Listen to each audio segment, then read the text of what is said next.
Gone shopping. I'll pick the kids up from school at lunchtime, and then I'll come home to get things ready for Jason's birthday party. Don't work too hard. I love you.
The plans are coming along nicely.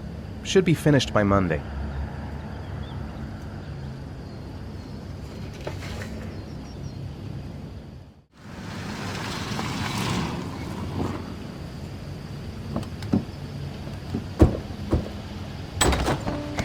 Dad! Hey, take it easy, you're gonna knock me over. So this is your big day, huh? Am I grown up now? 10 years old, that's not exactly grown up, but you're getting there. Now, can I drive your car? And I think you're gonna have to wait a little while for that. Ethan, can you please help me? I'm coming.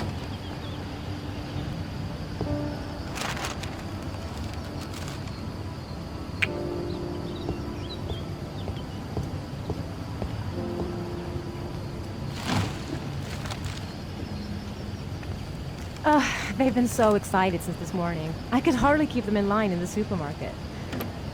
How's your day been? Managed to get any work done?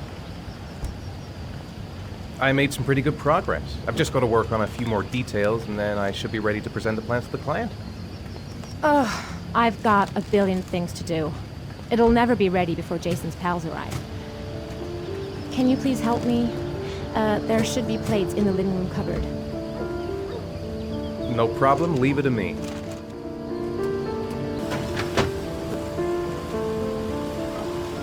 That's the set my mother gave us. Be careful, okay? Don't worry, I wouldn't want to be responsible for a diplomatic incident with your mother.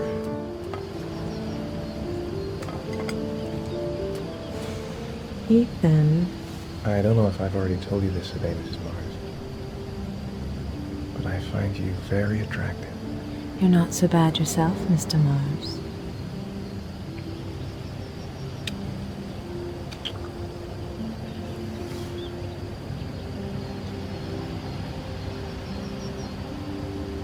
I know what's on your mind, Ethan. But now is not the right time for it. Shame. I've really got to focus on this party. We'll continue this little conversation later. That's it. I'm free as a bird. Hey, 5 minutes, boys, okay? After that, we've got to eat because your friends are going to be here soon. Okay, we promise, Mom.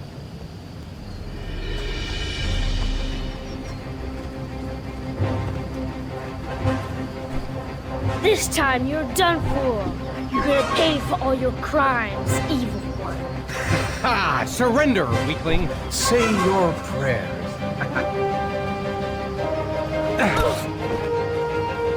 Come on, Jason.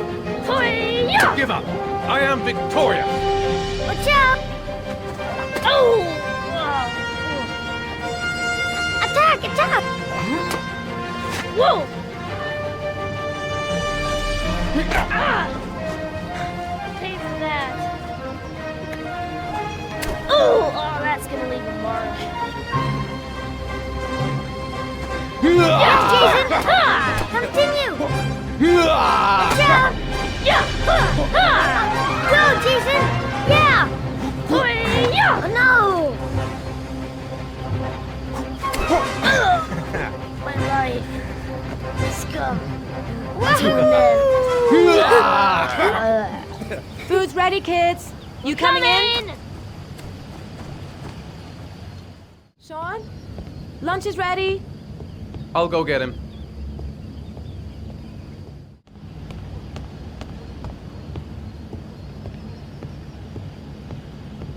Sean? What's up? It's Merlin. He's dead. He's dead and it's all my fault. No, it's not, Sean. Of course it's not your fault. I'd give anything if you could come back to life. You know, Sean, there's some things which just have to happen. Even if you don't want them to. It's not fair, Dad. It's not fair. I know. I know.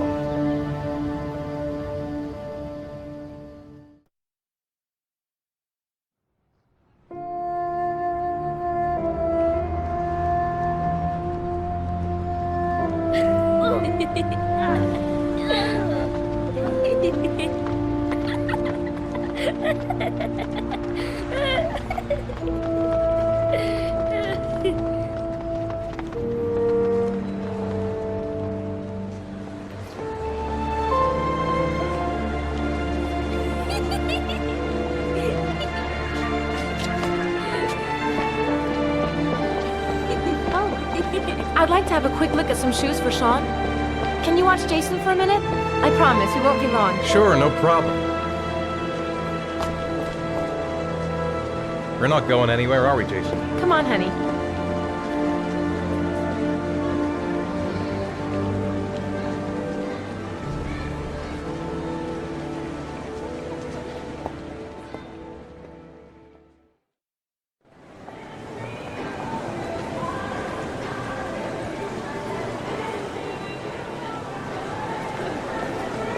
Jason! Jason, you really shouldn't run her off like that, you know? There's an awful lot of people in here. Please, Dad, can I have one? I would really love to have one. Please, Dad, come on. Okay, let's go buy a balloon. Great! Hey, champ! What's your name? Jason, Which balloon would you like, Jason? the red one. Here you go.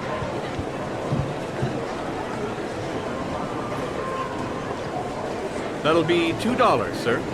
Jason, wait for me. Wait for your dad, son. It's really crowded in here. Keep the change.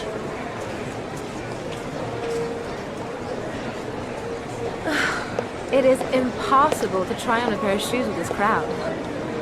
Where's Jason? He was here a second ago. I bought him a balloon, I turned around and he just disappeared. Disappeared? What do you mean disappeared? Stay here. I'll go get him. I'll be right back.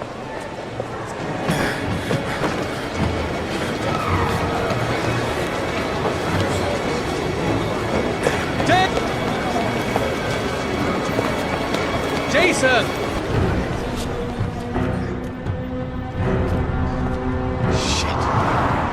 Shit!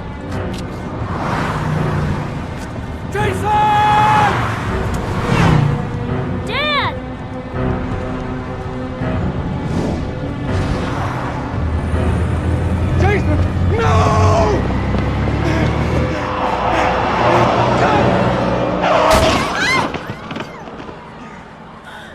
Jason!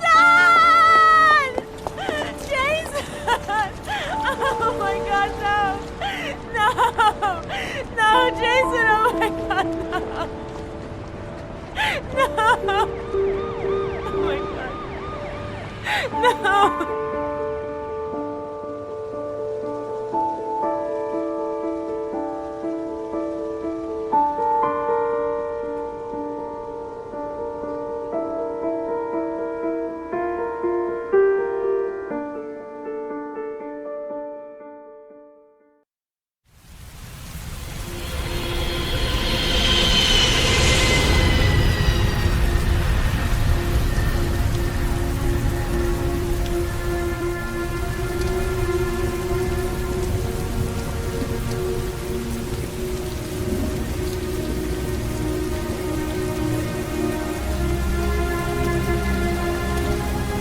Hi, Sean. Hi, Dad.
When the parents came home from church, all their children were gone.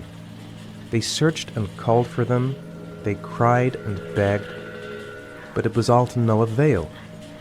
The children had never been seen again.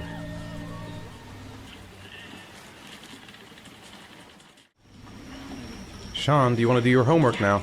Please, Dad, let me watch TV a little while longer. We'll do it later, okay? I think we should just get right to it. Then it's done and out of the way. Now, get your bag and get set up in the kitchen. I'll help you.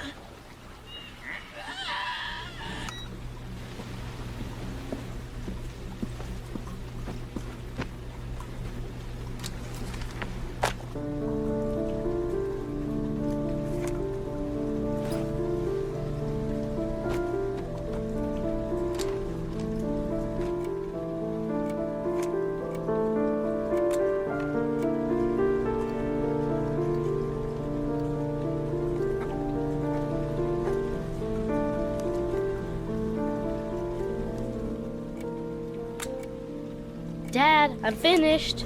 Can I go watch TV?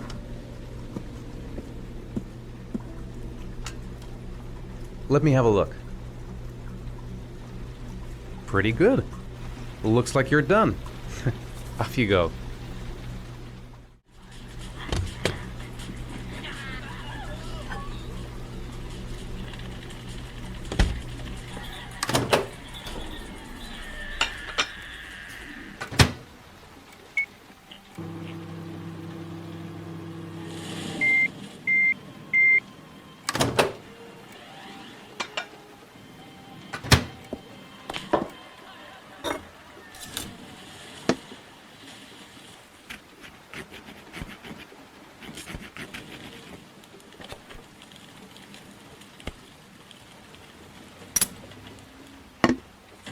You can come now, Sean. Your meal is ready. I'm coming.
Hey, stop messing around or I'll never be able to film you.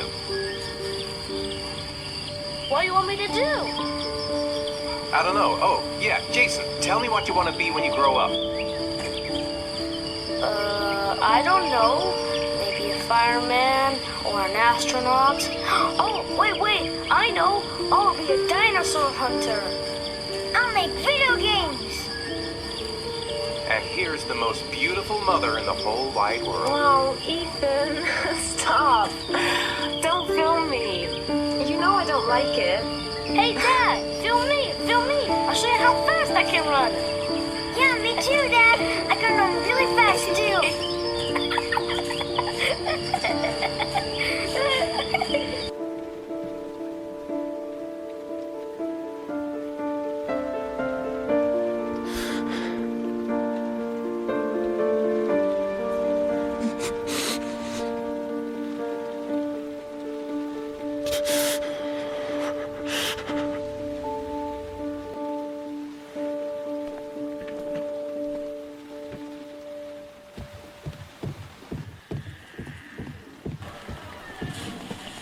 Come on, Sean.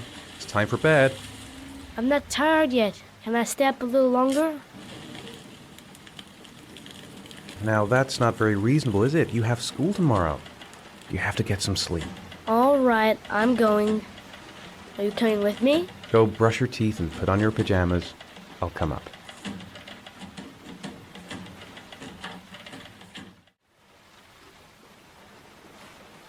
Good night, Sean. My teddy! I haven't got my teddy, Dad. You must have left it somewhere in the house.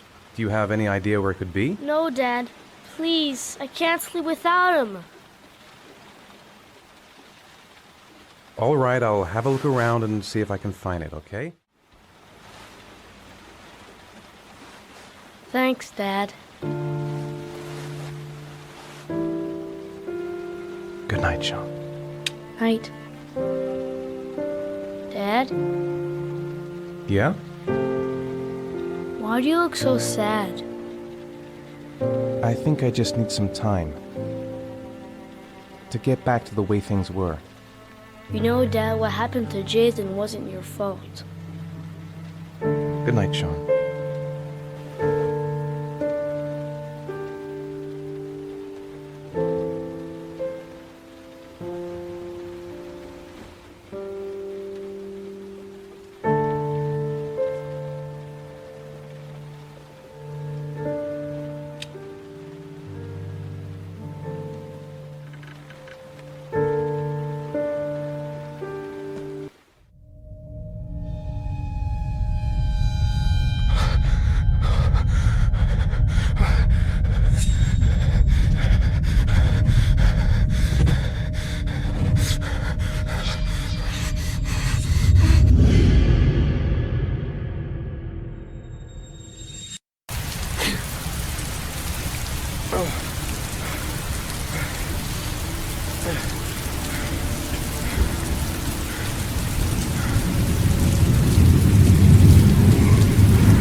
Lauren Winter.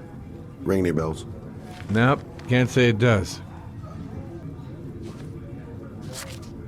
Oh, that Lauren Winter. 3rd floor, last door on the left at the end of the corridor. Lauren Winter? Sorry, I only see clients by appointment.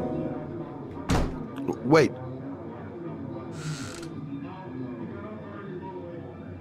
It's $50. I don't kiss and I don't do any weird shit. Fine by me.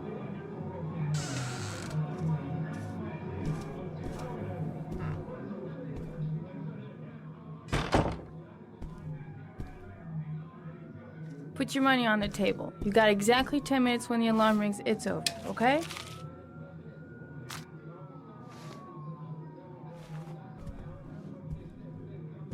You should take your clothes off. We ain't got all day.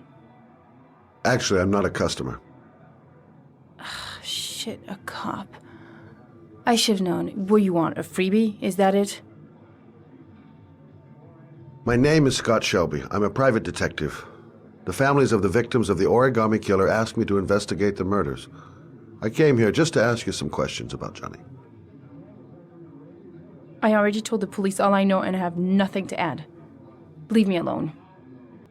The killer is walking around free as we speak. He'll kill again if he's not arrested. My Johnny's dead, so what difference does it make? There'll be other victims if we don't stop the killer. You have got to help me, Lauren. You may know something that can aid the investigation. Help you? There's nothing you can do! My son's dead, do you hear me? He's dead! If we don't find the killer, there'll be other mothers who find their son's body on a deserted wasteland. But you're right. Why should you care? It's not your problem anymore, right?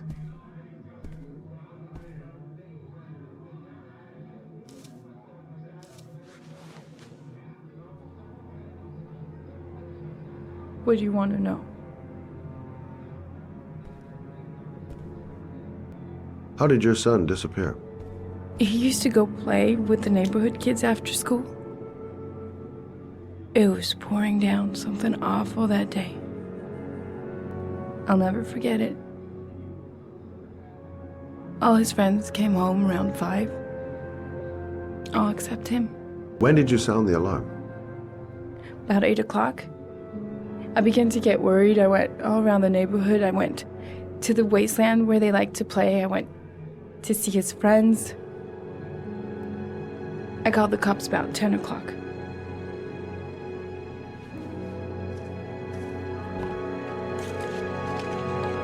You want one? No thanks, I quit. That's brave.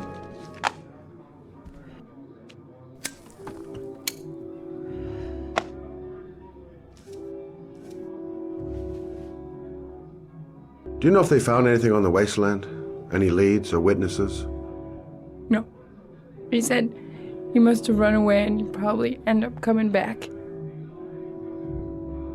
His body was found 5 days later with an origami figure in his hand and an orchid on his chest.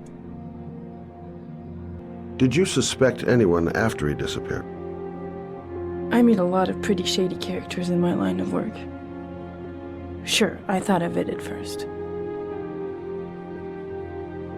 But it didn't seem to make any sense. I don't believe any of my clients could have done that to my Johnny and all those other kids.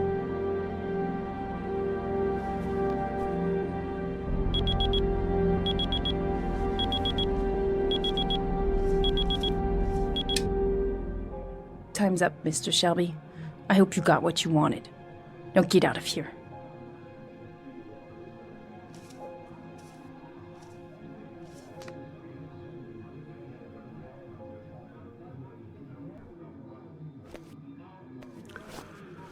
Well, if you remember anything, the smallest detail, give me a call.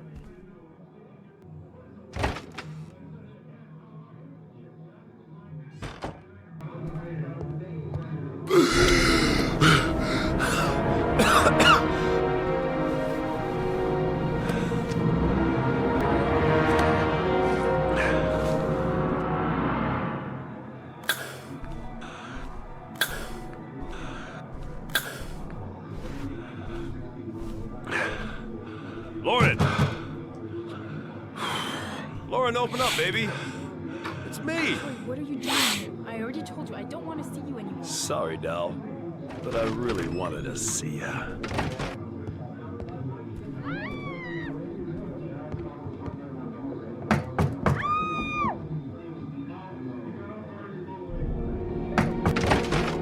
What do you want, asshole?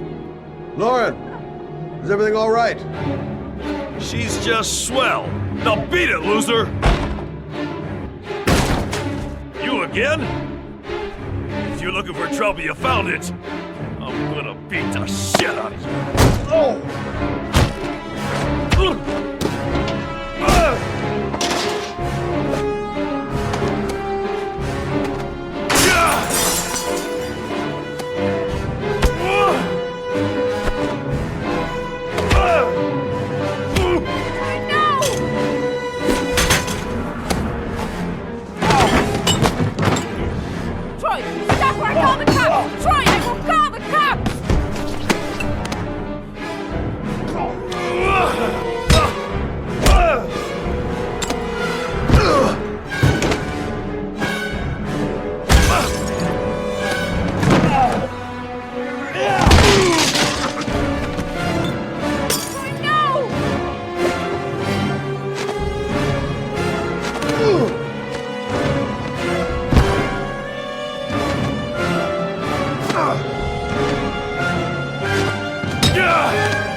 I'll see you again, asshole.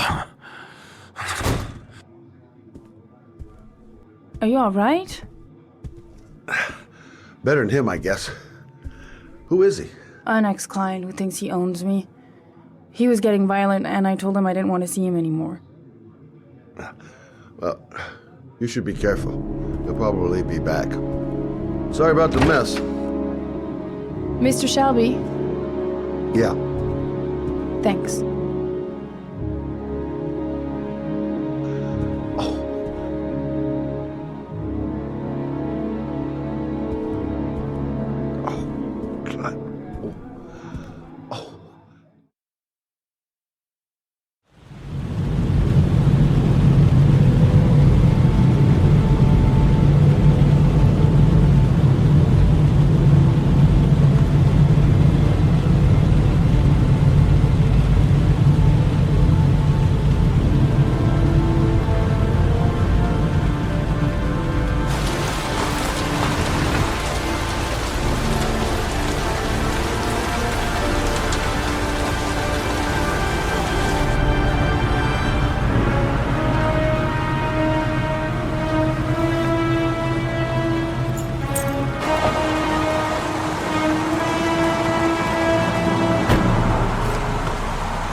Zone is sectioned off, sir. Please step back. Agent Norman Jaden, FBI. You got a badge or something, Mr. Jaden? Yeah. Yeah, of course.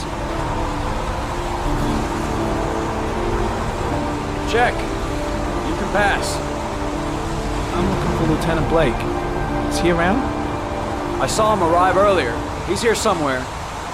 Thanks.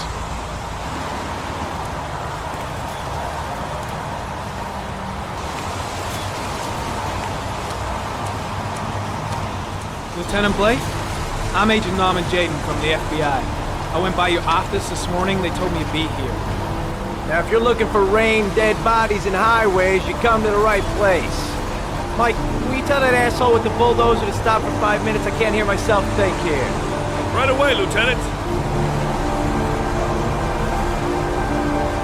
Well, are you coming, Jaden? So, what happened? Some guy taking his dog for a piss found a body about 6 o'clock this morning. We don't know much more right now. Based on what we've seen, looks like the work of the origami killer. Has the time of death been established? Based on the rigor mortis, must be less than 6 hours ago. We should know more once the coroner has had a look. Any news on the coroner? He's on his way, Lieutenant. We've been waiting for an hour, for fuck's sake. Do we know the cause of death? There are no marks on the body. Chances are he was drowned, like the others. There are a lot of people on the crime scene. Aren't you afraid your men might destroy some clues? You don't find proof sitting behind a desk. We're not in the habit of trampling things into the ground, even if we're not in the FBI. No, of course not. That's not what I meant. Tony, I don't want to see a single shit-stirring journalist within a mile of here. You got it? Yes, Lieutenant. Do you have any leads? My men are going over the scene with a fine-tooth comb. If the killer left anything behind, we'll find it. Listen, I'm a little busy here. Why don't we discuss all this a little later, back at the office? Oh, no problem. I understand. Do you mind if I have a look around? Be my guest. Hey, Jaden, you come and see me if you find anything, okay? We're on the same team now.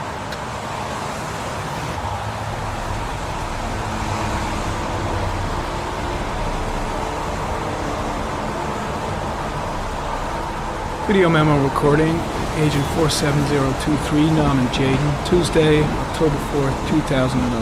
Time is 8:14 a.m.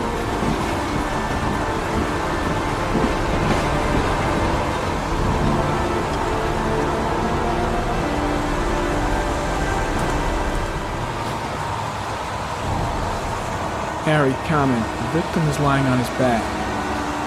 No visible signs of violence.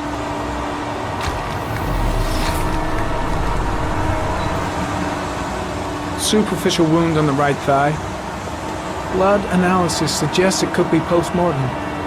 Probably a scratch that occurred when the body was being moved. The blood report indicates an advanced and long-lasting state of exhaustion.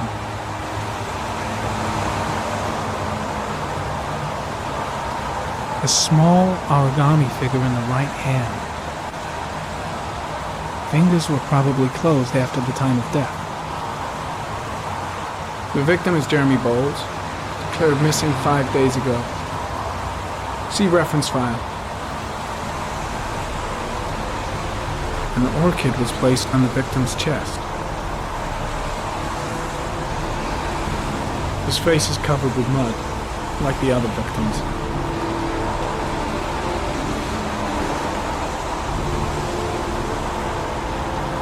Harry, comment. Orchid pollen detected. Probably from the flower left on the body.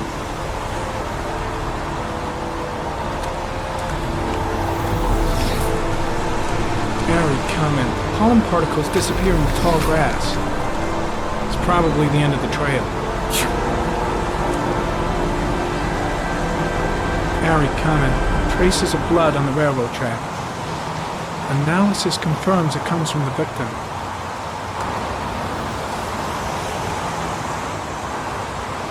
Footprints continue just after the pollen trail. There's a good chance that they're the killers. Harry, comment. There are traces of blood on the fence behind the railroad line. It comes from the victim. The killer came this way with the body and probably grazed it on his way through the fence.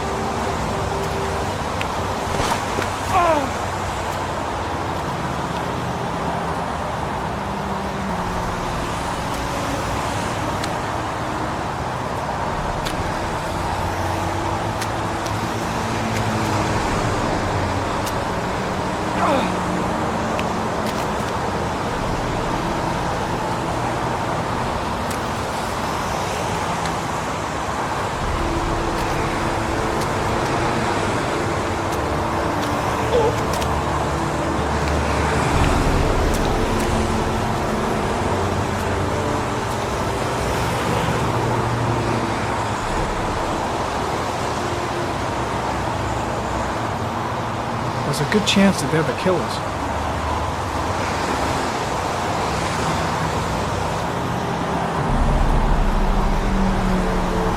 Harry, comment. Tire tracks on the side of the road behind the railroad line. It Maybe the killer's car.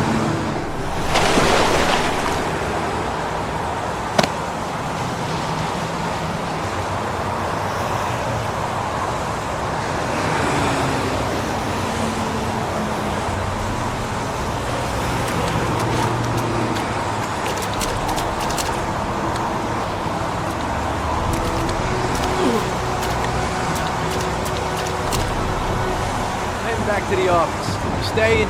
No, I've seen enough. I'm leaving too.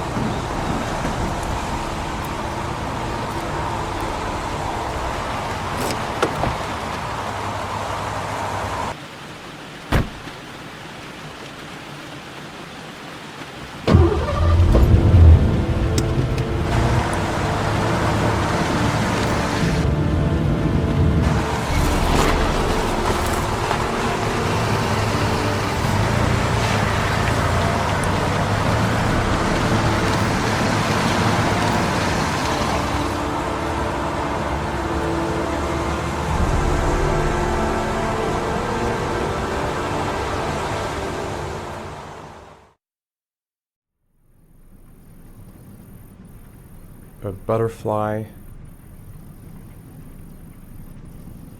a wolf's head, a crab, death, death.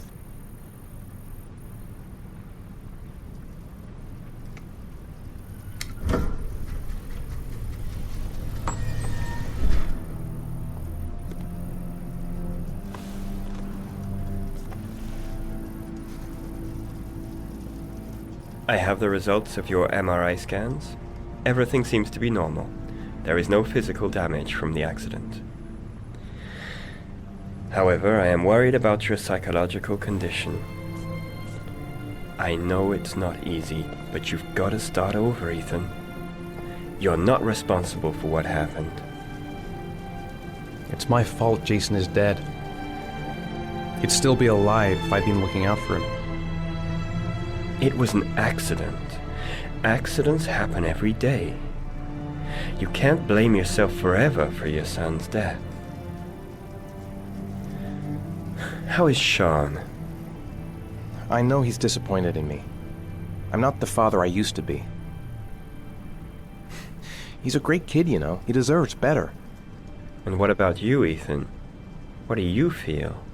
I no longer want to live. I have no reason to continue. Not even for your son, Sean. I couldn't save Jason. Sean doesn't need a father like me. Is there something else you wanted to tell me, Ethan? I sometimes have these blackouts. Times when I don't know what I'm doing. I recover consciousness sometime later, but I'm someplace else. And I have no idea how I got there. Do you think this could be related to the accident? You suffered a massive concussion and were in a coma for 6 months. We really don't know what effect a shock like that can have on the brain. That's the end of this session. We'll continue this conversation next week. You were lucky, Ethan. It's very rare to survive such a traumatic accident. I don't exactly feel lucky, Doctor.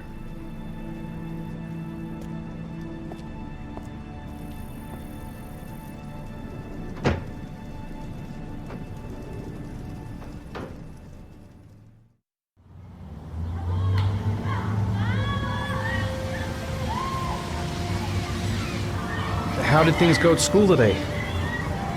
The teacher yelled at me for being late again. She's gonna send me home the next time it happens.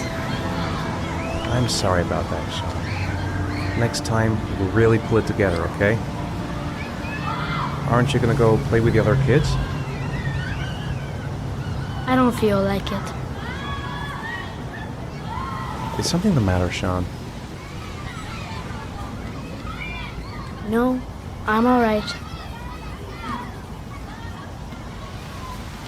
Do you want to eat something?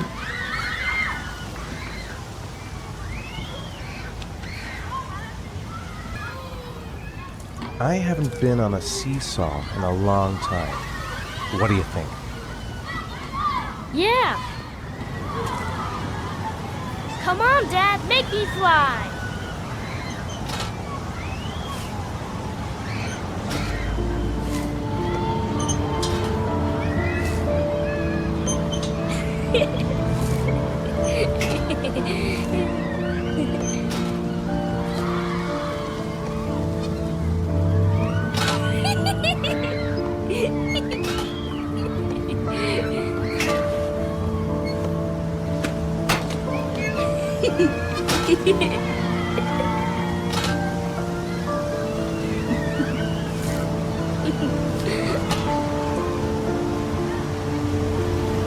What about that merry-go-round? I bet I can push you so fast you won't be able to stay on it. Great! Go on, Dad, as fast as you can. Faster! Faster! Come on! Faster, faster!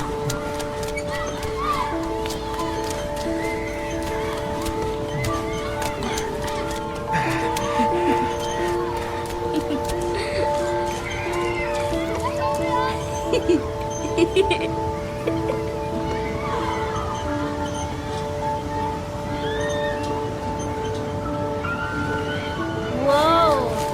I think my head is spinning. Good training for astronauts, though.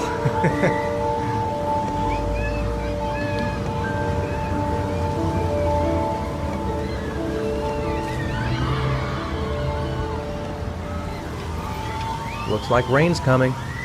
I think you better go. Okay.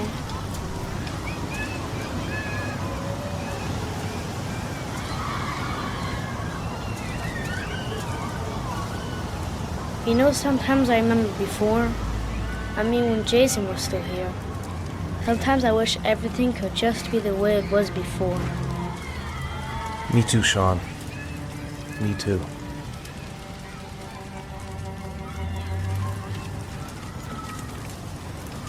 Hey, Dad, can I have a ride on the carousel? Can I? Sure. Go pick a horse and get on. I'll get a ticket. One, please. That's $1.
Do you think it's gonna take long? No, he should be finished soon.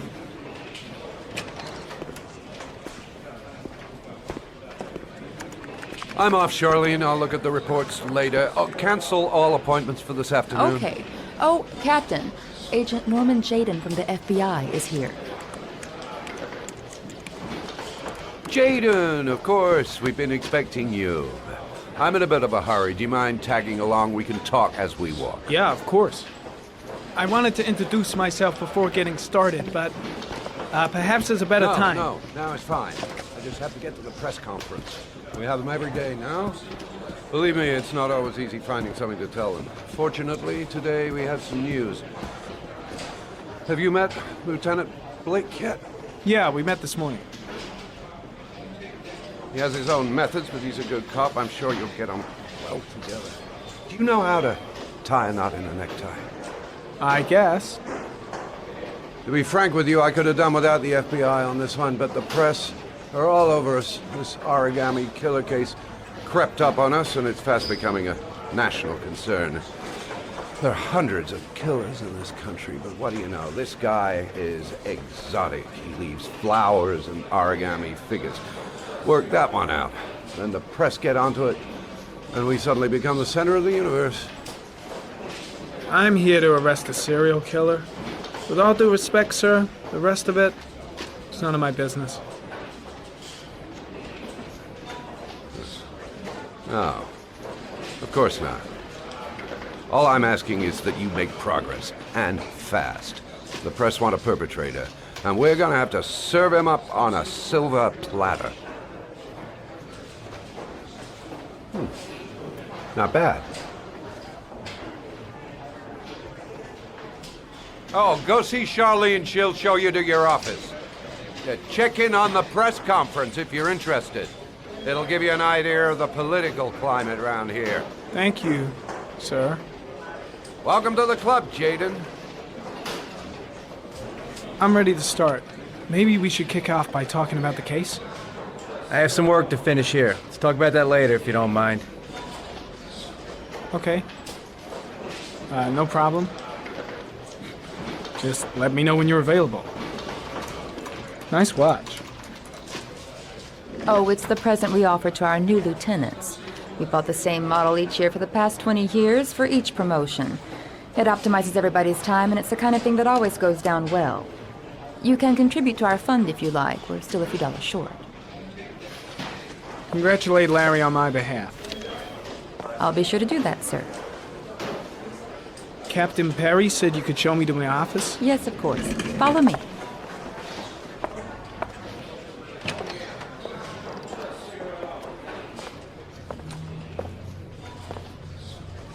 This is my office? That's where I was told to take you. If you need anything, you know where to find me.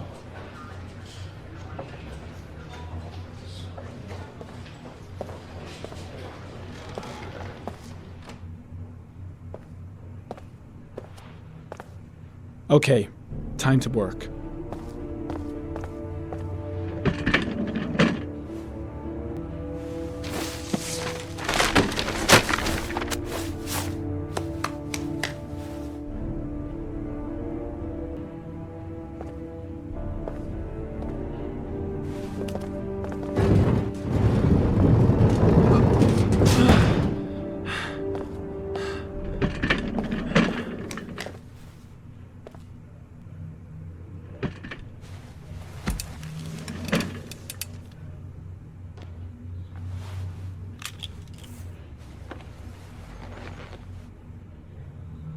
Step 1. Change the office.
killer's car is probably a Chevrolet Malibu 83.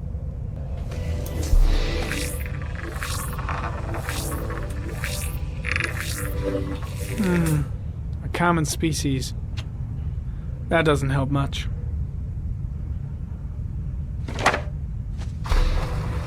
The orchid is a common species. It can be found at any flower shop.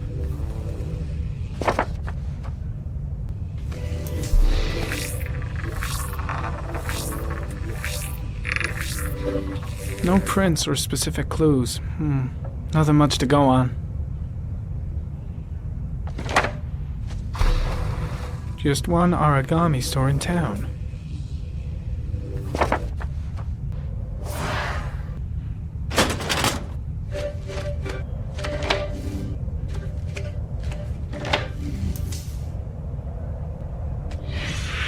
Eight victims in the last 3 years.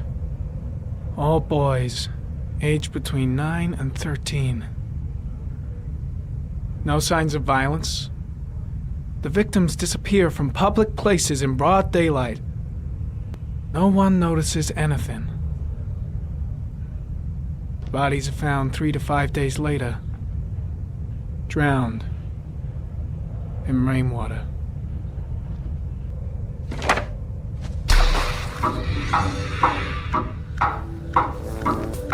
The killer has a large comfort zone. He gained confidence rapidly and moved away from his base. This won't make the geoprofiling any easier. Always the same ritual. An origami in the hand, an orchid on the chest. The victims have always been dead for less than 6 hours when they were found, which means they remained alive for several days before being drowned.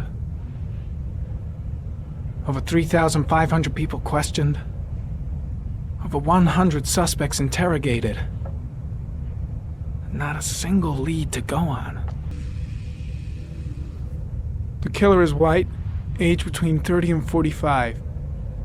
He is intelligent, calm, and determined. An organized type. He has a car. He's probably employed, but his work allows him free time.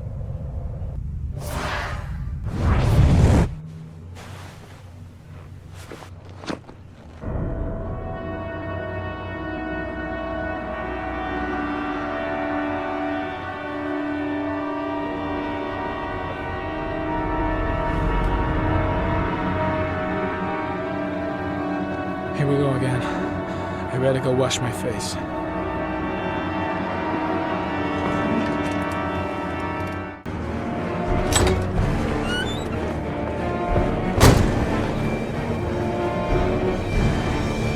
Is everything all right, sir?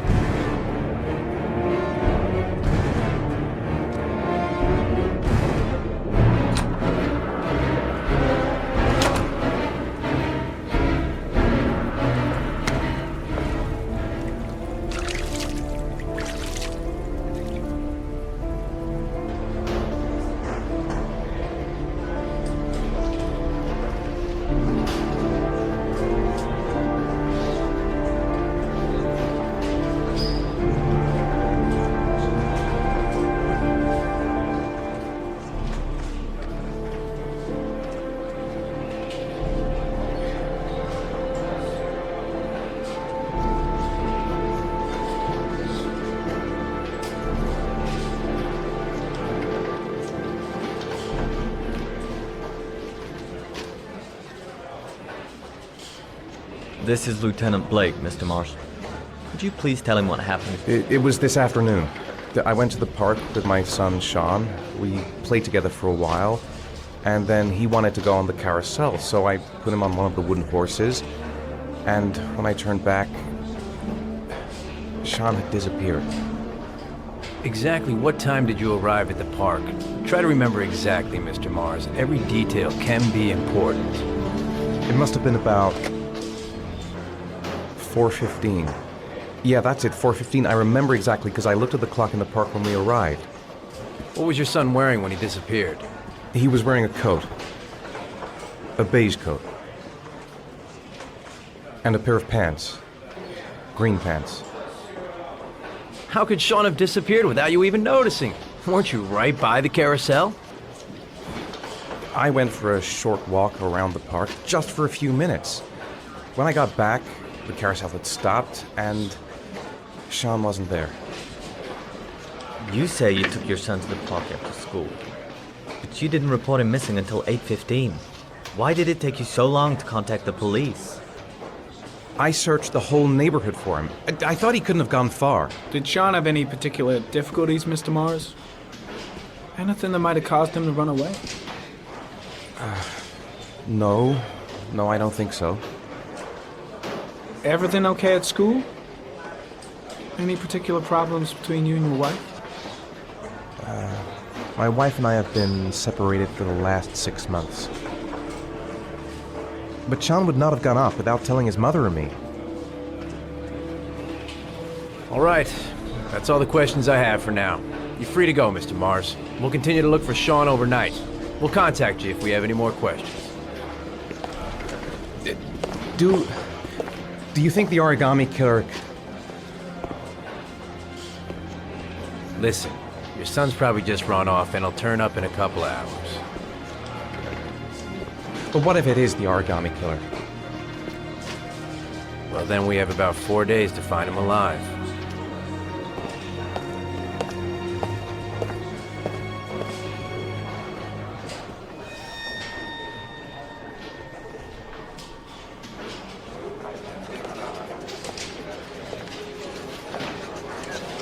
Did they find something? No, nothing yet, but they're gonna keep looking through the night. Do they think it's the origami killer? It's still too early to say. But it is a possibility.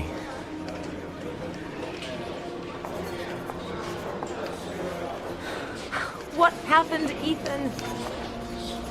How could you lose Sean like that? You should never have taken your eyes off him. I mean, for God's sake, how hard is it to keep your eye on a child in the park? Why did you leave him, Ethan? Why? Wasn't it enough losing Jason?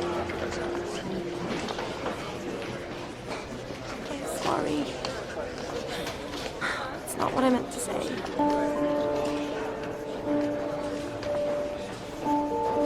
I miss him so much.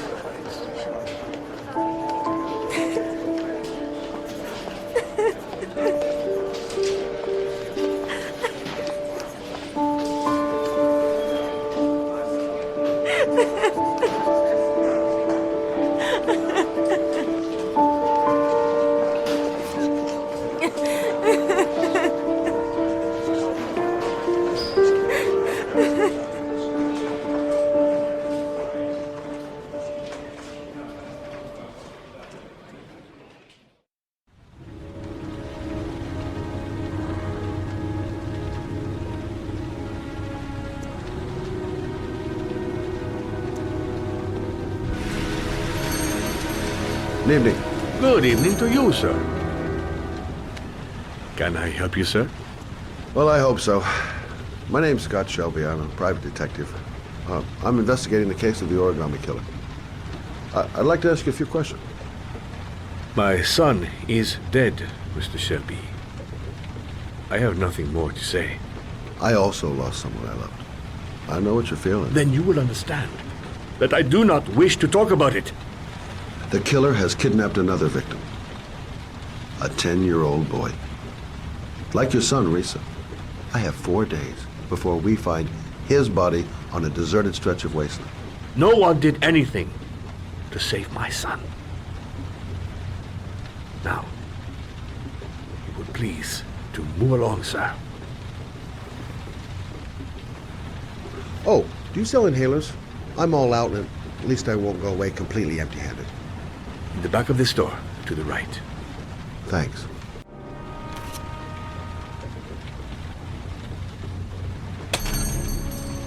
Good evening, sir. Are you looking for something in particular? Give me what you got in the register. Don't fucking try anything. Open the register, you dumb fuck! Put the money on the counter. No, sir. You do not have the right to steal that money from me. I have worked very hard to earn it. You cannot have it. What did you say? You're out of your fucking mind, man! You don't get it, do you? I'm gonna put a fucking bullet right between your eyes if you don't do what I say now! You shall not be robbing...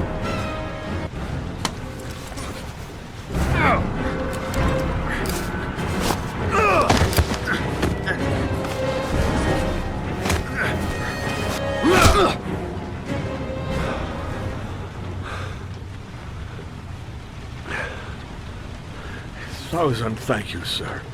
I don't know what would have happened if you had not been here. Well, at least I didn't come by for nothing. Have a nice day. When my boy, Reza, disappeared, I received a letter with a locker ticket inside. Inside the locker, I found this box. I do not understand what it means, but I think it must be a sort of message from the man who took my son from me. Can I?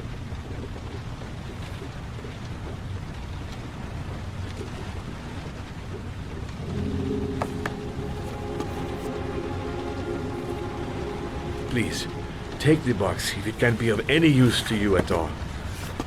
It did not help me to save Reza, but maybe it will help you find the other little boy.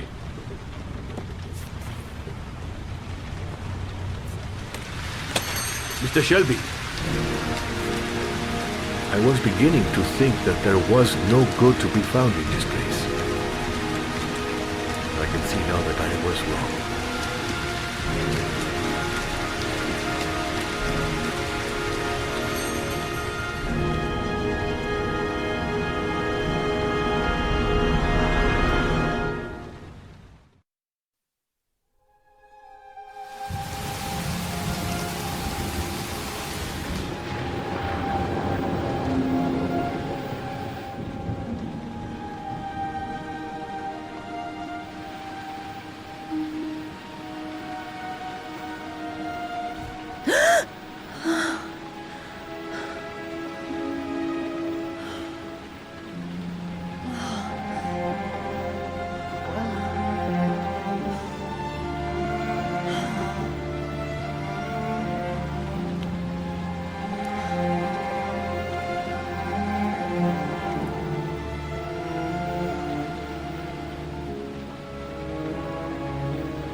Goddamn insomnia. I'm totally exhausted, but I just can't sleep.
I swear I heard something. Good job, Madison. I think you're starting to lose it.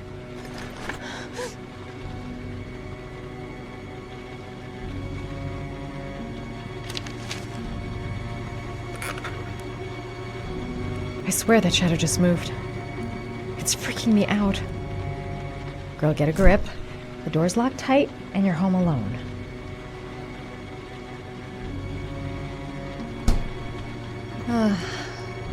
Maybe I'll go to bed and give the sleep thing one more shot.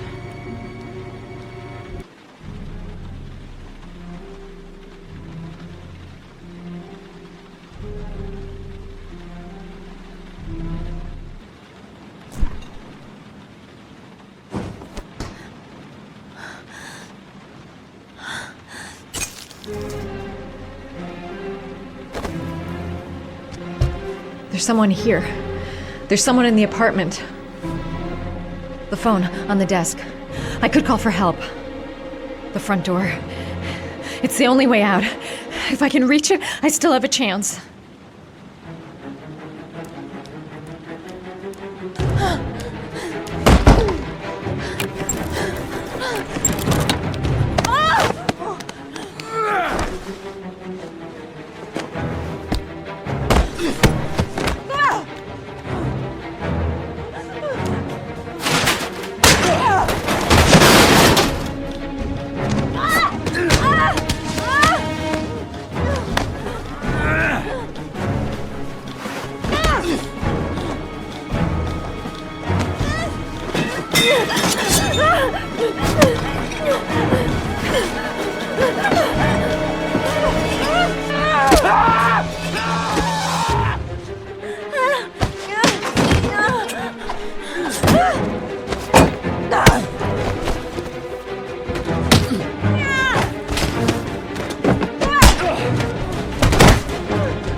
When the parents came home from church, all their children were gone. They searched and called for them, they cried and begged, but it was all to no avail. The children have never been seen again.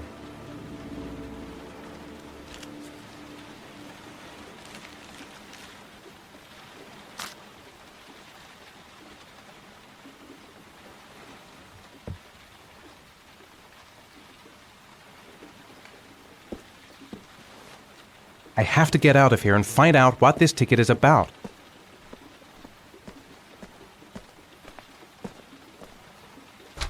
Mr. Mars! Mr. Mars, A few words! Mr. Mars! Goddamn reporters. They've been camped outside my house all day.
I can't make it.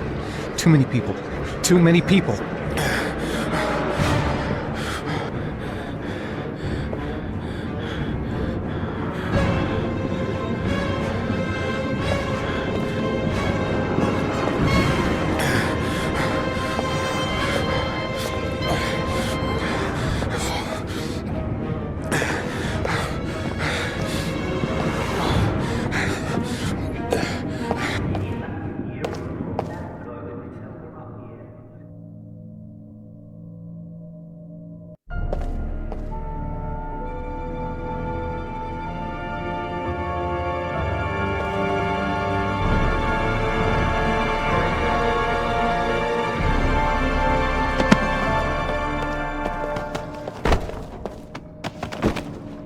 Dad! Dad!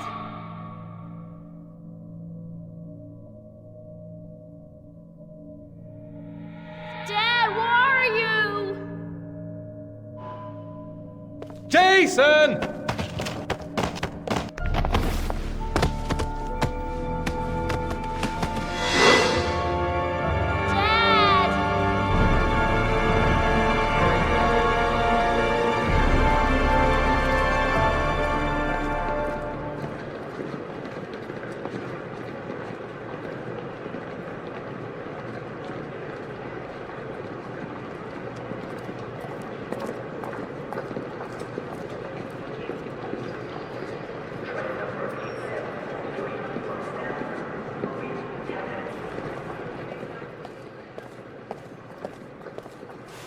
Line 18, box number 3.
Sean. Where are you? I'm so cold. Dad! Dad!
The killer is white, aged between 30 and 45. He doesn't act on impulse, but plans his crimes in a very meticulous fashion. He doesn't have anything personal against the victims. That's why he covers their faces with mud, to make them anonymous. Why does he kill them if he doesn't have anything against them? For him, they're more of an image, a symbol. That's probably why he gives them an origami figure and an orchid as gifts to apologize for what he's done to them. Very interesting. And where does all that get us? The best way of tracking a predator is to be familiar with his behavior. That may be true in novels, but there's a child's life at stake here. Continue, Jaden. One detail attracted my attention. The interval between the time when a victim disappears and the time when the body is found ranges from 3 to 5 days. But the rainfall is always at 6 inches, give or take 10%. What on earth does that mean? All the victims were drowned in rainwater. The killer kills only in the fall when there is plenty of rain. It could be that he puts them in some sort of well or tank that is open to the skies and that fills up with rainwater. The more it rains, the less time the victim has to live. Then I studied the geographical distribution of the murders. Generally, a killer commits his first murder near to where he lives, so he has a safe place to flee to if any complications arise. The more confident he becomes, the further he roams from his base. By analyzing the locations where the victims disappeared, I was able to isolate a zone where the killer might live. And what size is this, zone? For the moment, about 10 square miles. Oh, great. Must be 10,000 people live in that sort of area. You gonna question them one by one? The more clues we get, the more we can reduce the zone. We can then cross-check it with our list of suspects and identify the killer. So what's next? There are 2 suspects whose psychological profile might fit and can be connected to the comfort zone. I'd like to question them. God damn it. We're wasting our time with this bullshit. The killer's out there somewhere, we gotta get off our asses and find him. The killer is no ordinary murderer. He is intelligent, organized, and methodical. You won't find him by patrolling the streets. Tell me, Agent Jaden, did you get your vast experience on the job, or did you just fucking read about it in some school book? I came here to find a killer. And that is exactly what I'm gonna do. With or without your help. Fucking asshole! That's enough! You said it took 6 inches of rainfall before the victim died. How much time do we have left? If the weather forecasts are right, less than 72 hours.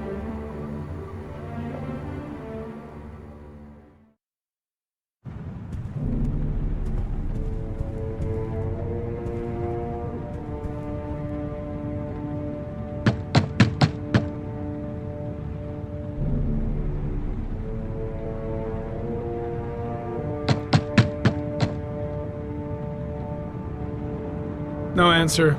We waste our time coming here.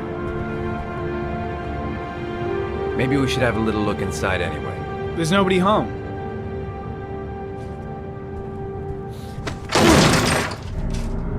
There is now. I'm not sure that's entirely legal. Call the cops.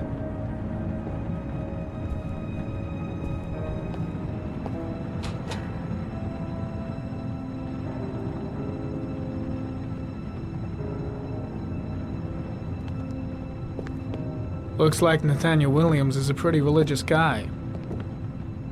He's a God-fearing idiot, waiting for the end of the world. We questioned him a few months back because he was causing a disturbance in the park. He was ranting and raving. Said he heard voices. Had this idea in his sick little head that I was the Antichrist. I'd come to Earth to persecute him. Real twisted.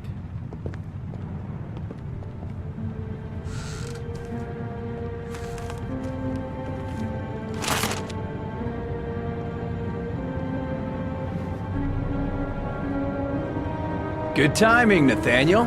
Just the man we're looking for. Angels and ministers of grace defend us. I'm Agent Norman Jaden, FBI. I'd like to ask you a few questions.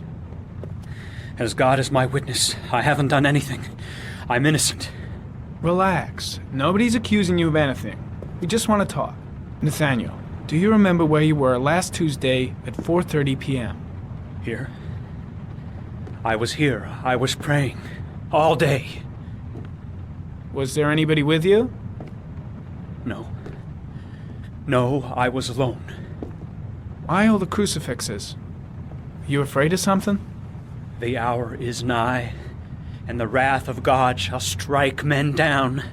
I'm preparing for the end of the world. You were arrested in a case where a child disappeared from a park. What exactly happened? I'm innocent. I have nothing to do with those murders. I was in the park because God spoke to me. I was arrested because I am the chosen one. That's all. What about the voices, Nathaniel? Do you still hear the voices? We know who talks to you, don't we, Nathaniel? Or we both know who talks to you. Don't speak that name. What does he say to you, Nathaniel? Blake, what are you doing? I can't talk about it. You mustn't talk about it. He orders you to go and find new prey, doesn't he? He needs more and more. That's enough! Leave him alone! No. No! You mustn't mention him. You'll bring him here. He told you to go and find that Carter, kid in the park. shit! The voice Are you out of your mind? all night long. You wanted them to stop, didn't you, Nathaniel? Stop! Stop! That's enough! So you obeyed them to make them stop. You took that boy with you and you drowned him. Isn't that right? No! Stop! Stop! You killed them, didn't you, Nathaniel? Are you gonna confess, you bastard? You are the Antichrist. Put down the gun, I shall Nathaniel. dispatch you to your father in hell. He is the son of Satan. He was sent to Earth to destroy us. For Christ's sake, shoot! Drop the gun, now! Or gently put the gun down on the floor. Demon, you shall regret confronting the emissary of the Lord. You shall know divine power. Keep calm. Everything is gonna be fine, Nathaniel. Christ all powerful, defend us in our battle with the forces of evil. Protect us from the cunning and wiles of the demon. May God Almighty manifest the power of his empire, and may divine power cast Satan and all the other spirits that prowl the world in search of souls into the darkest depths of hell. Enough, Nathaniel! Put the gun down! Immediately!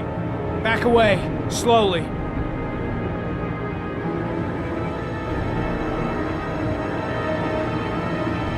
Drop the gun. Drop it, Nathaniel.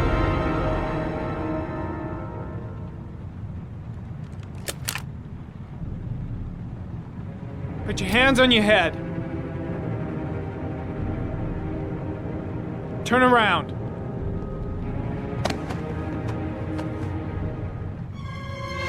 Motherfucker! In the name of the Lord, I exorcise thee, Satan. Okay, freak, the show's over. You're under arrest. Pretty damn cool under the circumstances. I would've just shot him. A gun isn't the answer to every problem, Blake. Maybe not, but most of the time it helps.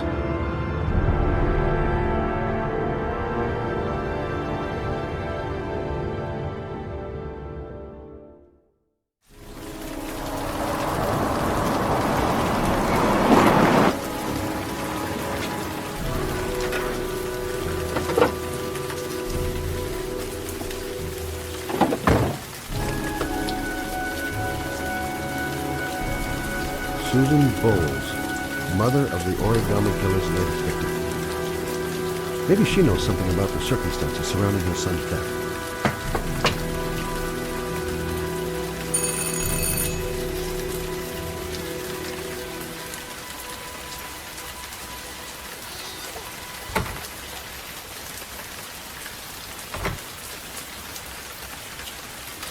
Baby screaming and no answers? Don't like the look of this.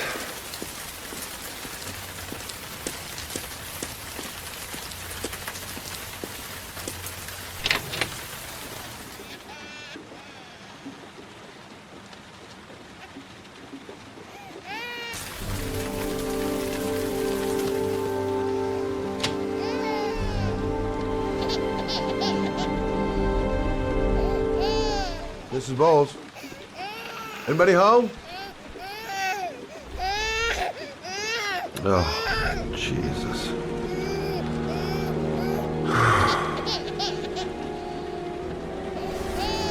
Wait a minute.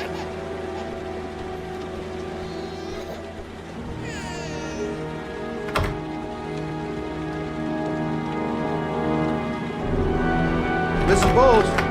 Mrs. Bowles, are you there?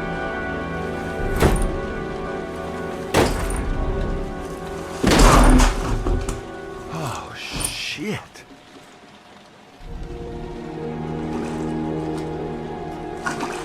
Mrs. Bowles! Mrs. Bowles, can you hear me? Wake up! Wake up!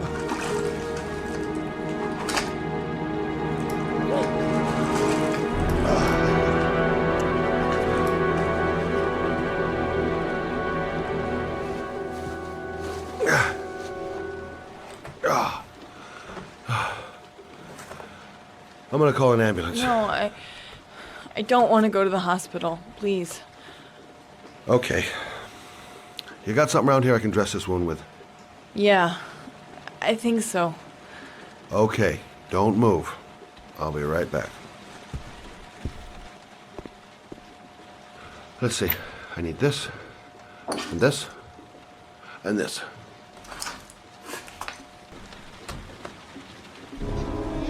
I'm here for you, Susan. You'll be all right. I'll take care of you.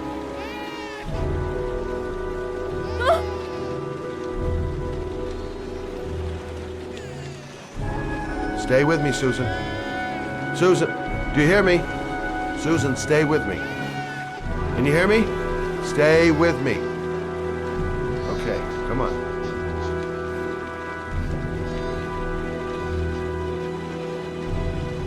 There, I done what I can. That should stop the bleeding. Well, luckily the wounds aren't too deep. Hey, how are you feeling? You okay? My baby. My baby needs me. Right. You stay there. I'll take care of the baby. Okay? Do you know what to do? With a baby, I mean. I'm a private eye. There's nothing I can't do. Her name is Emily. Gotcha.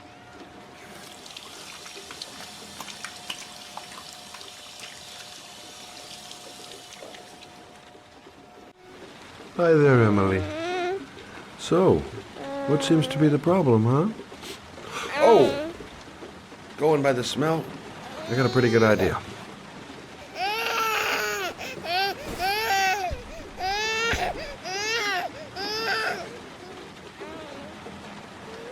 Okay. How do you do this again?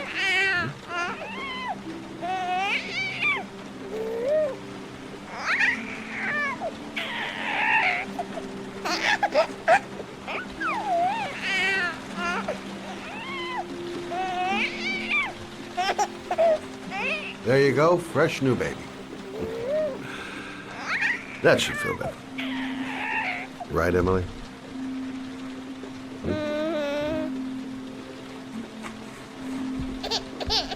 Hey, what's the matter? I thought we solved the problem. I guess I better warm this thing up.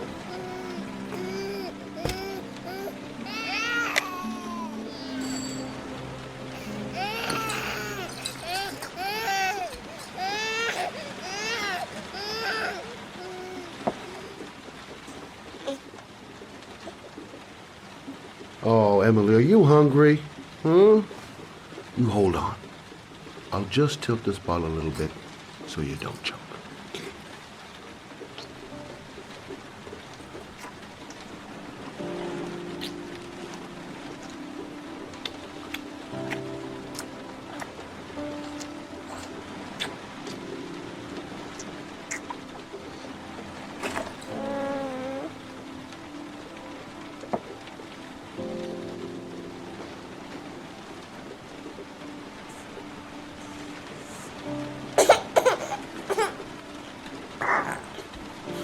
Oh, good job, Emily.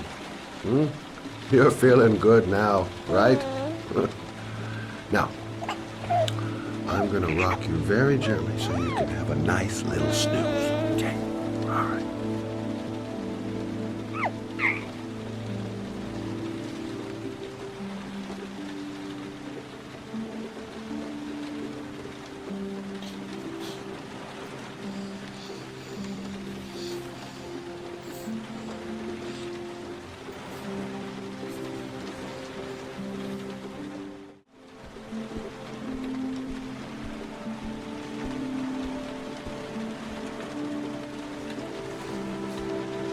Thanks for looking after my baby. I didn't want to leave her. I just couldn't cope anymore. Just not having Jeremy around. He was such a good boy. Can't understand why anyone would want to hurt him. Do you take care of this baby on your own? Doesn't Jeremy's father live with you anymore? He disappeared.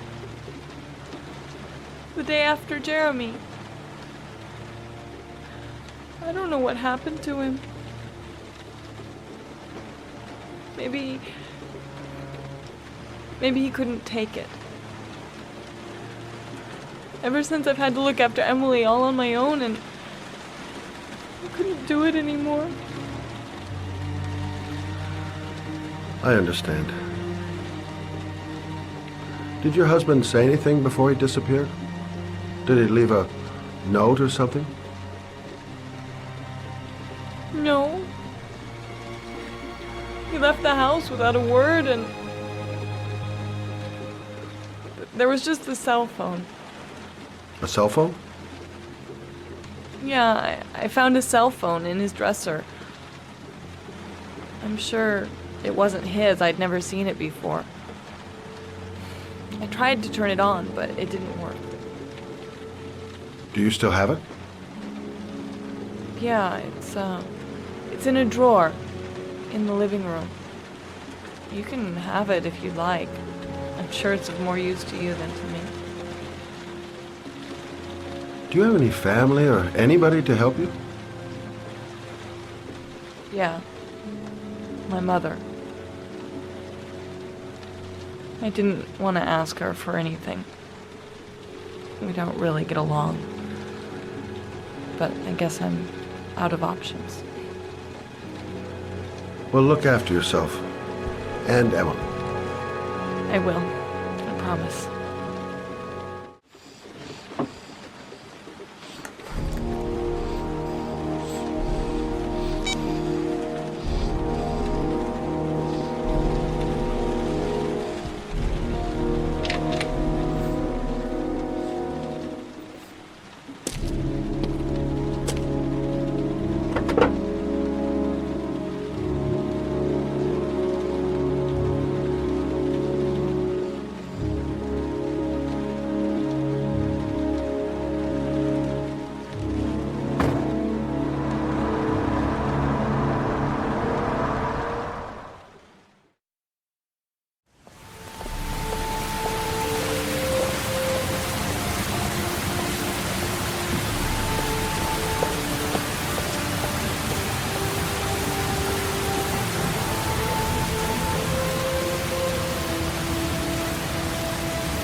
can't stop thinking about that well. Sean seemed exhausted. But at least he's alive. I'll do anything to get him out of there. Excuse me? Hey! Oh! Huh. Sorry. Didn't see you. What can I do you for? I'd like to get my car.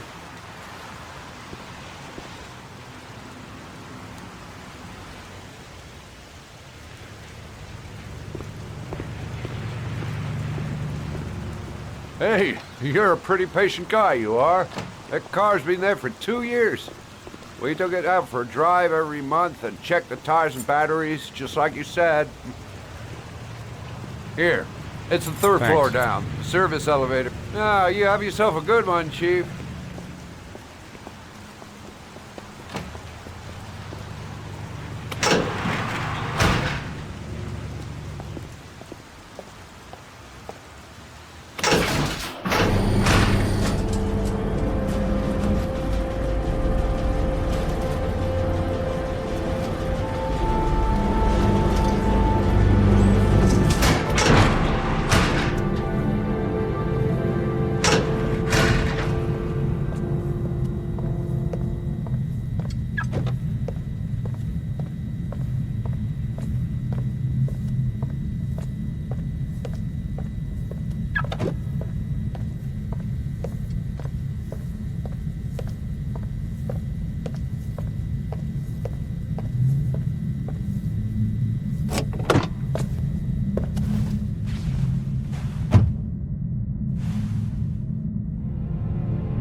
Your destination is 4 miles from here.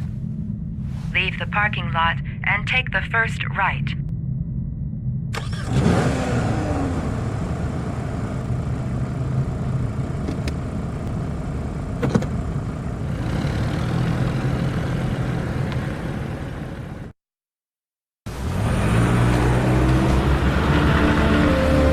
Take a left at the next intersection.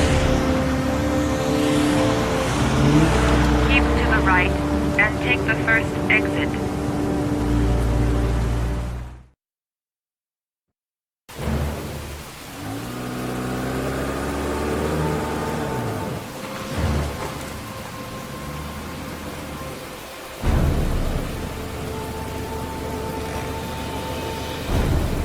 You have reached your destination. Are you ready to show your courage in order to save your son? Listen carefully. Take the highway and drive against the traffic for 5 miles. If you haven't reached your destination in 5 minutes, you will have failed. If I succeed, I'll get more letters for the hangman. It's my only lead. No turning back now. I can do it. I'd do anything to save my son. I've got to do it. For Sean's sake. I have no choice.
Tap the screen.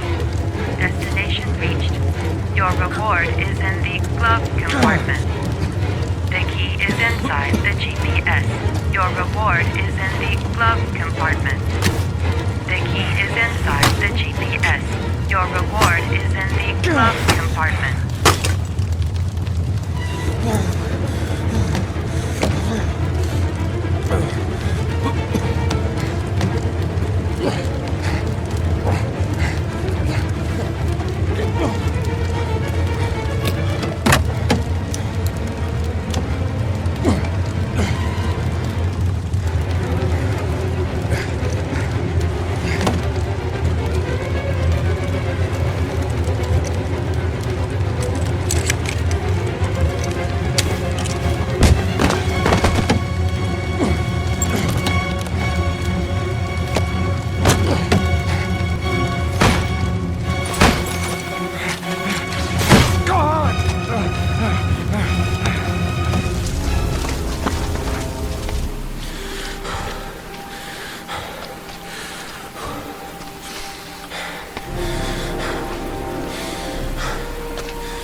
concern, as there is still no news of 10-year-old shop cars disappeared yesterday. A recent report indicates that the police are now treating this as another kidnapping by the origami killer. If this information is confirmed, Hello there, sweetheart. What can I do for you? I'd like a room. For you? Anything. Feeling the register.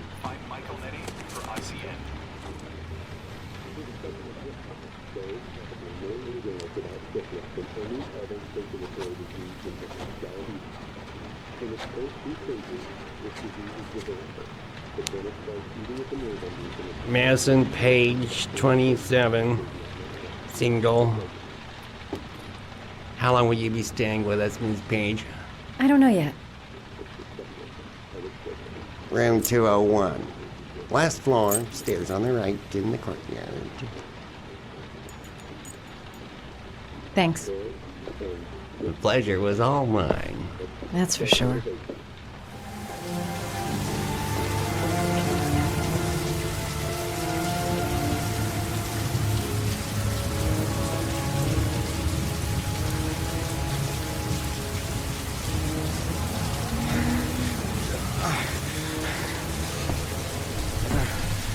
Sir? Are you all right? I'll call an ambulance. No ambulance. You're badly hurt. You need a doctor. Please, just help me to my room.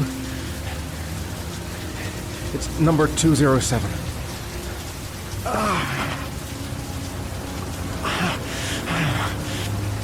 Have you got the key?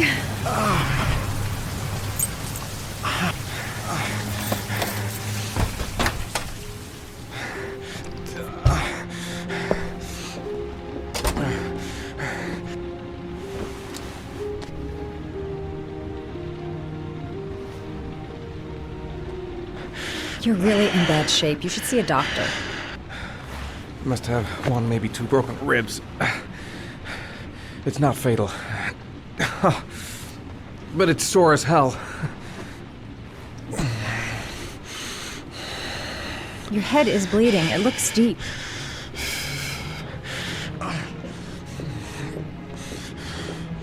He's in trouble. I can't just walk away and leave him like that. Paracetamol painkiller. Administer in cases of intense pain. Do not take more than one pill every 24 hours. Here. Take this. It should do you some good. It's a painkiller. It'll help reduce the pain. It says on the box to take one every 24 hours. I don't think it's a good idea to exceed the dose. I can't afford to wait.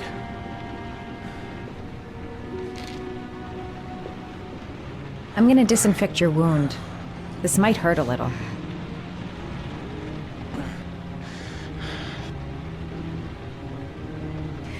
There. At least it won't get infected. Thanks. I wouldn't move around for a few days if I were you. I'm gonna take a shower. All right. Let me help you.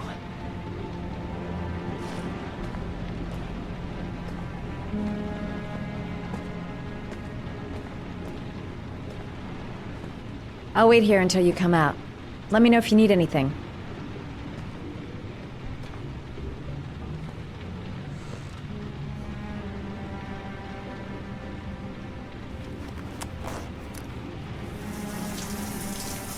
Talk to me. That way I'll know if you pass out. What's your name? Madison. Are you staying in the hotel? No, I live in town. I suffer from chronic insomnia. I seem to only be able to sleep in motels. Don't ask me why. Whenever I get too exhausted, I come and spend a night here. I'm just passing through. And what else do you do, Madison? Apart from fixing up strangers. I'm a photographer. I take pictures of furniture for fashionable design magazines. And you? I'm an architect. Thanks for staying. I feel a lot better now. Okay. I better get going then.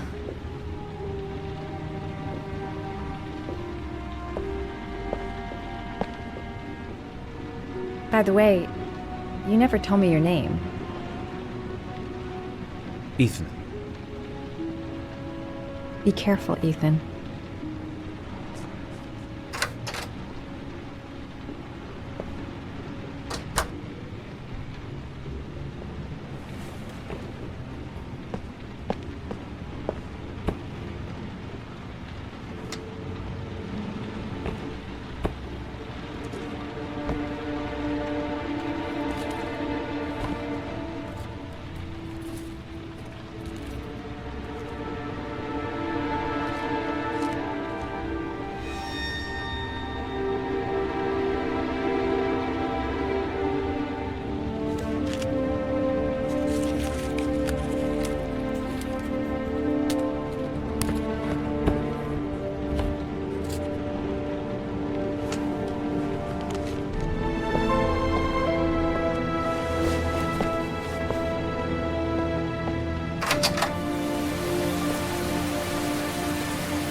Why didn't you shoot?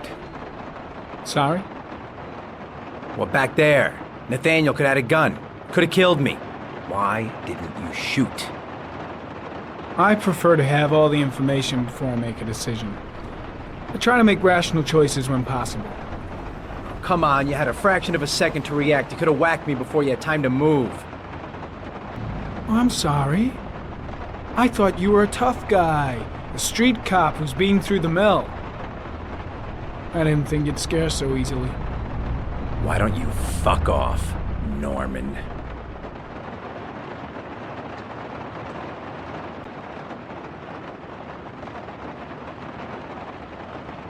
That's him.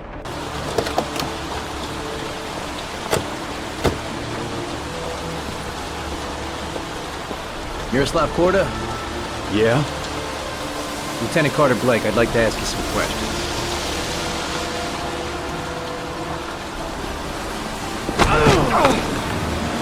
Shit, don't just stand there, he's gonna get away! Hey man, watch it, dude!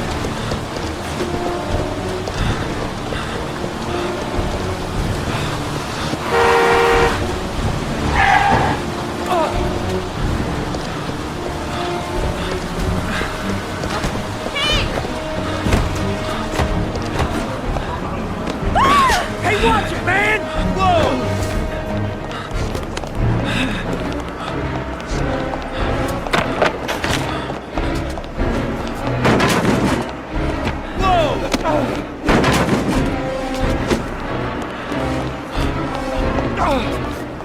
Hey, man, watch it!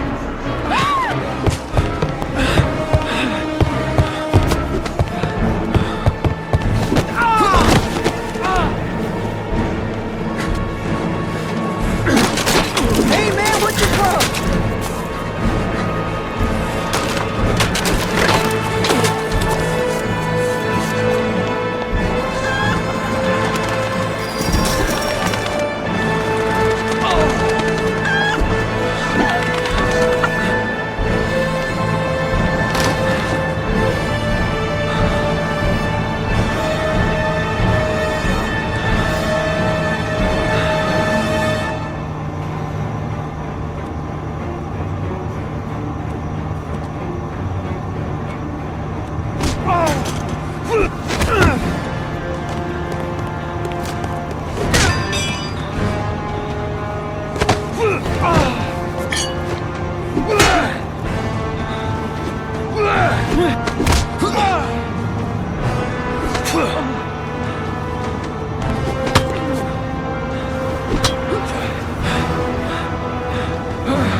This time it looks like we got our origami killer.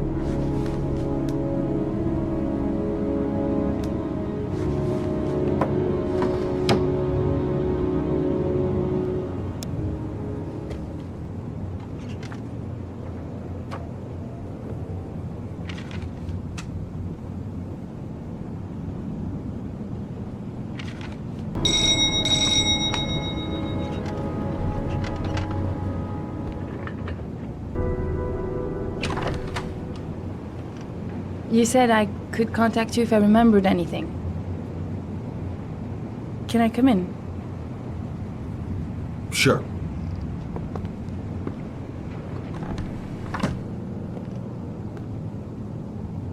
You want a drink? Yes, glass of water, please. Take a seat, I'll get it.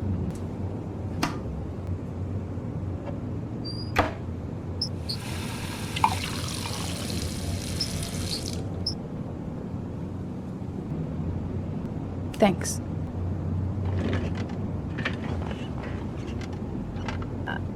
I just remembered something. Maybe it's not important, but a letter arrived in the mail the morning Johnny disappeared. A letter? What kind of a letter? It was addressed to Johnny's father. I don't know what was inside it, but he read it and then he left. That's the last time I saw him. And you think there's a connection between that letter and Johnny's death, is that it? Do you remember anything else about the letter? Well, I don't know why, but I kept the envelope.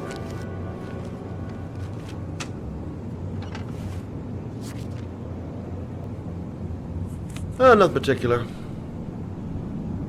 Except the address. The address? It was typed with an old typewriter. Could be a lead, you never know. Well, thanks for your help, Lauren. I'll let you know if it leads to anything. Wait, I can't just sit around and do nothing while you're out there looking for the man who killed my son. Ever since you came around, I've been thinking, and I want to come with you. Help you in your investigation? I'm sorry, Lauren, but that is out of the question. If you won't let me help you, I'm keeping the envelope. It's all or nothing. I'm sorry, Lauren, but I work alone. How many clues have you got, Mr. Shelby? This envelope. Maybe your only link to the killer. I understand. It was a stupid idea. Sorry for wasting your time, Mr. Shelby. Wait. You're really something special, Lauren. I'll give you that. I'm just a mother. A mother who wants to find out who killed her son. Are we partners?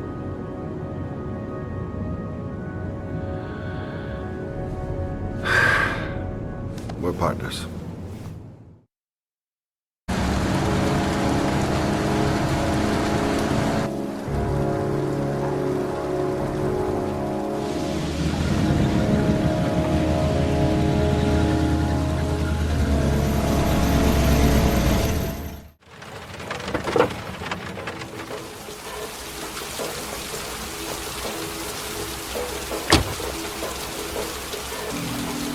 Maybe you better stay in the car. We're partners, remember? Wherever you go, I go.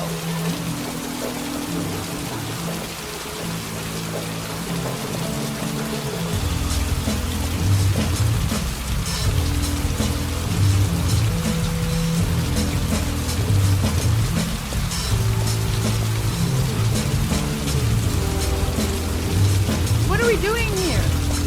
We come to see Gordy Kramer. Kramer? The bigwig tycoon from Kramer Construction? No, his son. You think maybe he's the origami killer? For now, I just have a few questions that need answers.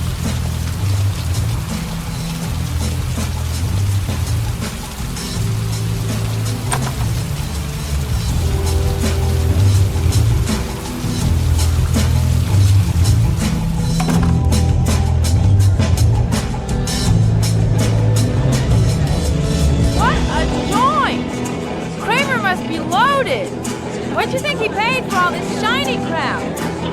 We'll discuss Kramer's decor another time. Are we gonna be here long? This place gives me the creeps. I'm gonna go find Gordy Kramer. You stay here till I come back. Okay? Okay. Just let me know if you need me. Excuse me. I'm looking for Gordy. I saw him going upstairs a while ago. I'd be surprised if he comes down again this evening. Hi. I'd like to see Gordy. Gordy hasn't seen anyone. Mean it. Look, you just tell him that Scott Shelby wants to speak to him. Okay? You're starting to piss me off, man. Now beat it before I get angry.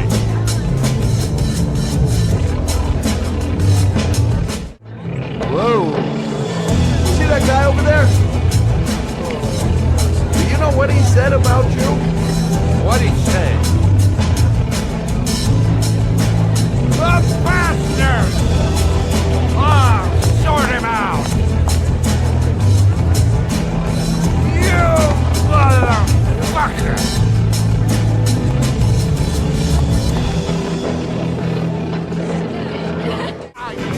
No! Hey! Ooh, monkey! I'm talking to you, you big ape! What are you saying about my mother? You know? Mr. Kramer? Shh! This is the best part. My name is Scott Shelby. I'm a private detective. I'm investigating the case of the origami killer. I'd like to ask you a few questions.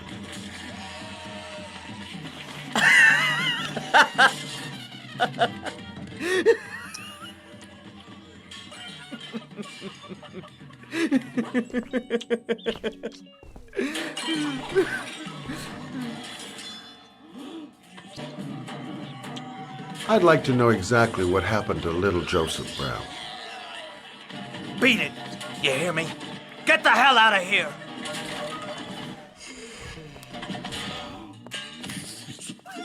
What do you want? A witness saw little Joseph Brown get in the back of your limousine. That was the last time anybody ever saw him. Now, I know you've been arrested and interrogated until your father made a little phone call and the file was closed. I'd like to hear your version of the facts. The kid was lost. I just offered to drive him home. The police arrived, I explained the misunderstanding, and I was released. End of story. Nothing to get excited about, right? Okay, so you're a good Samaritan taking kids home who happen to get lost right next to your limousine? Now be a nice guy and tell me something I can believe.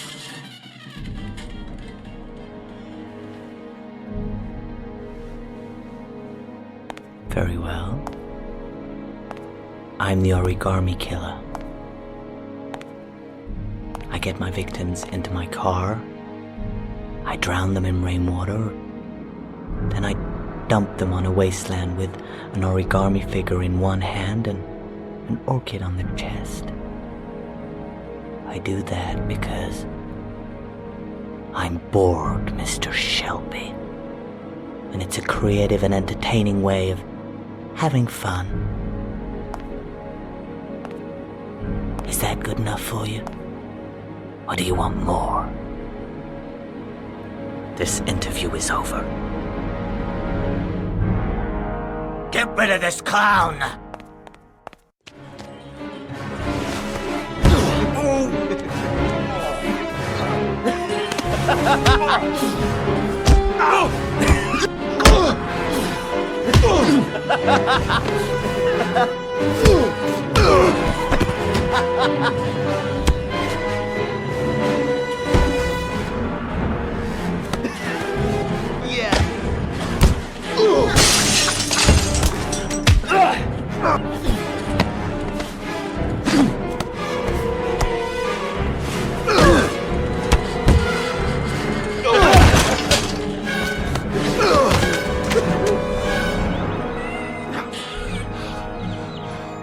It's a dangerous game you're playing, Kramer. Do you know who my father is? He only has to lift one finger and you won't wake up tomorrow morning. You're the one that should be afraid, Mr. Shelby, not me.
Glass. Broken glass.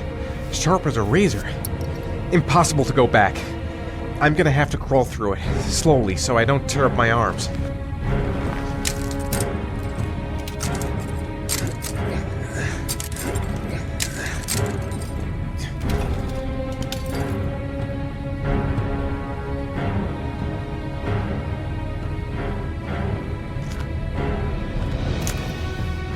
The match flame. It indicates where the fresh air comes from. All I have to do is follow the wind.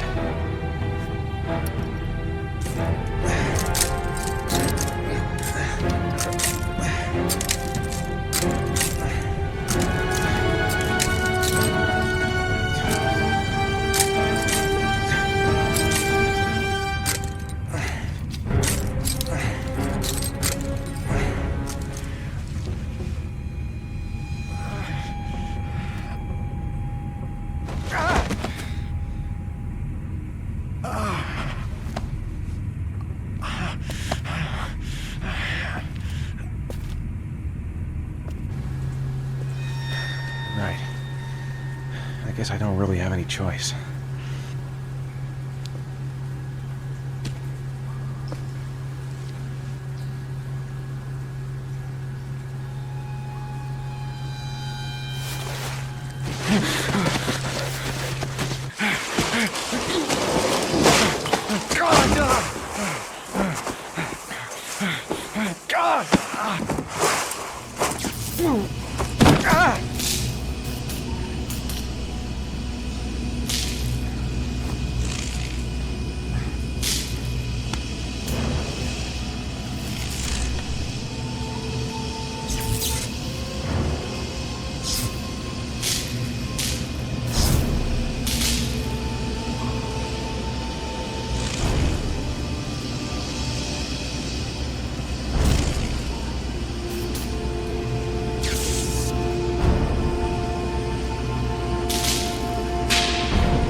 Keep it together, Ethan. Come on.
Oh my god.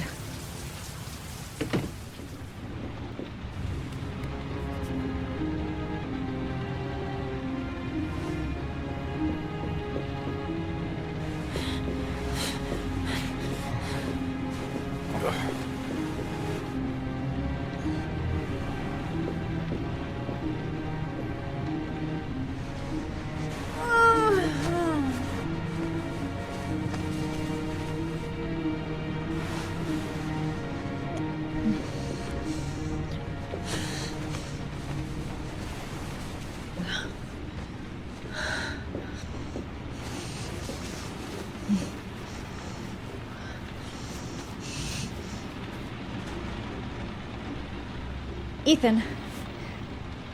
Ethan, can you hear me?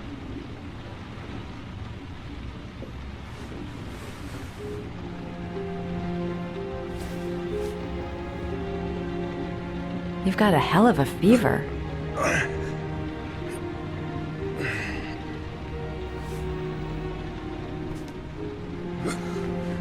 Arms look really bad. I need to disinfect your wounds.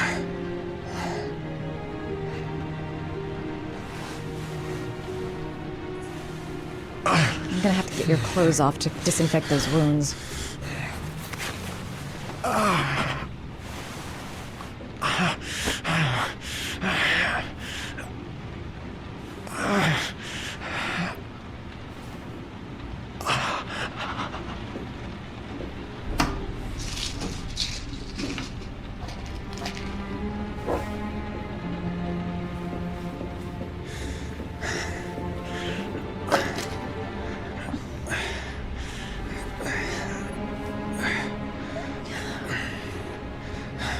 I'm no doctor, but I'll do what I can.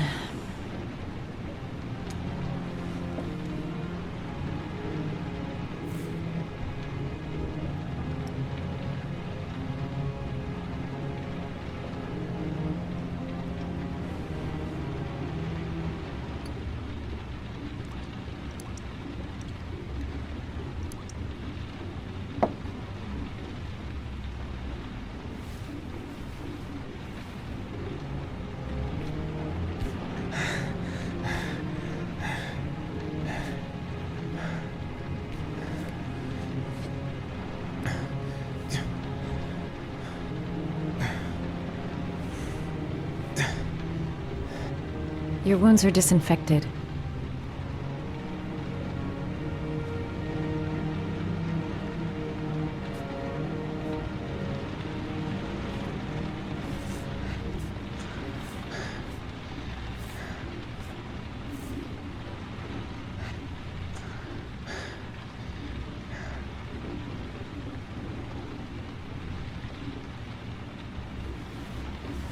He's unconscious.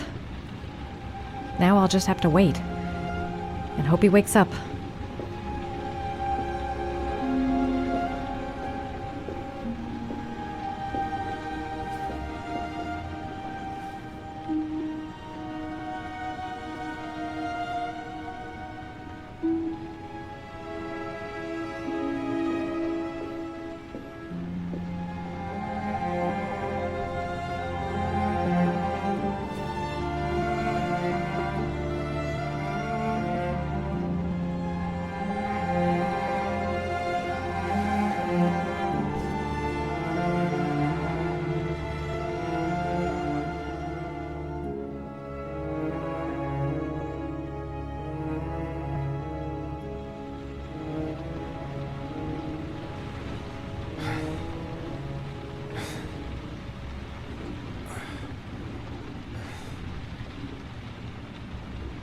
How do you feel?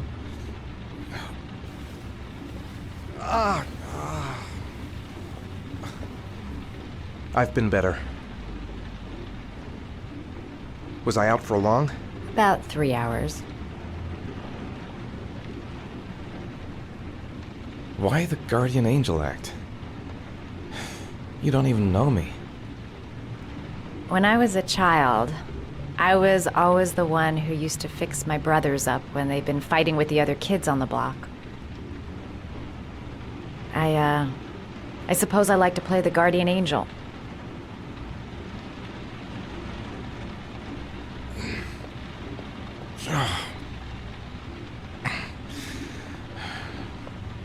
You said you were here because you're an insomniac? I've been going through a bit of a tough patch the last few months. It's the kind of stuff you prefer to forget. I do what I can to live with it, but, it's not easy. That's the second time I found you in a bad way. You always seem to be running for your life. What's happening, Ethan?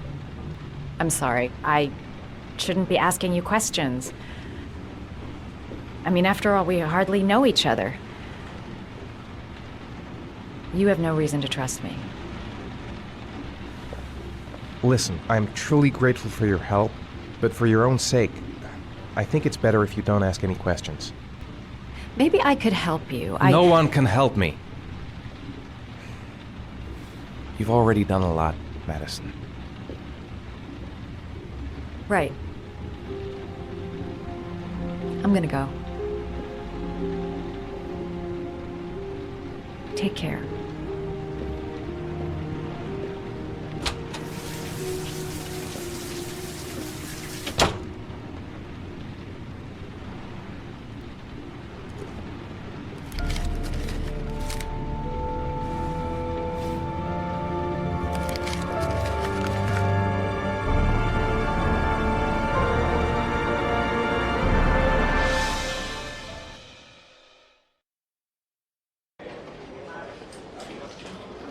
I didn't do it. I swear I didn't do it. I've got nothing to do with that business. I never killed nobody. Oh, no? Then why did you run away when they came to question you? I already told you I forgot to report to my parole officer. I didn't want to go back to prison. When I saw the cops, I just bolted. I wasn't thinking straight. We checked out his statement. He has an alibi for at least 3 of the murders. Fuck, that bastard was a perfect fit. Shit!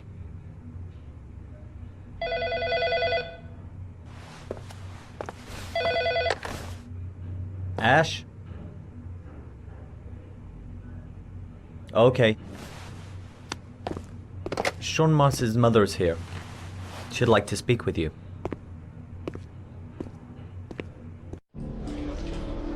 It was a few months back. The middle of the night. It was pouring down. Ethan came home completely drenched at about 3. I asked him where he'd been. He spoke about drowning the rain. He didn't make any sense. There was something in his eyes. As if it wasn't really him. There may be no connection, but the next day there was that announcement about another victim of the origami killer. Find my son. I'm begging you.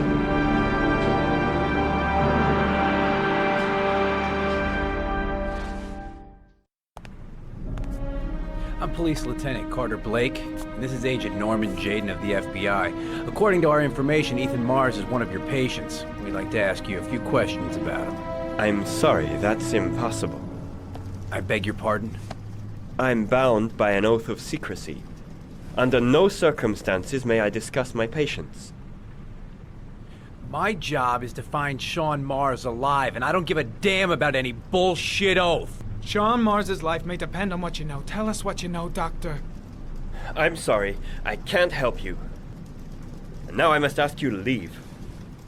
You need to cooperate. For your own sake. I know you don't want to protect a murderer. If you know anything, you must tell us, Doctor. Are you threatening me? I'm just giving you some free advice, Doc. I suggest you take it. It's your duty to inform the police if you suspect one of your patients, Doctor. I am going to call the police and make a complaint about your behavior. Doctor, you are really pushing my buttons. The only thing I'm interested in is saving that kid's life. So, you're gonna be a good boy and tell me what I want to know, or I am really gonna lose my temper. Let's get out of here. Let go of me. You have no right!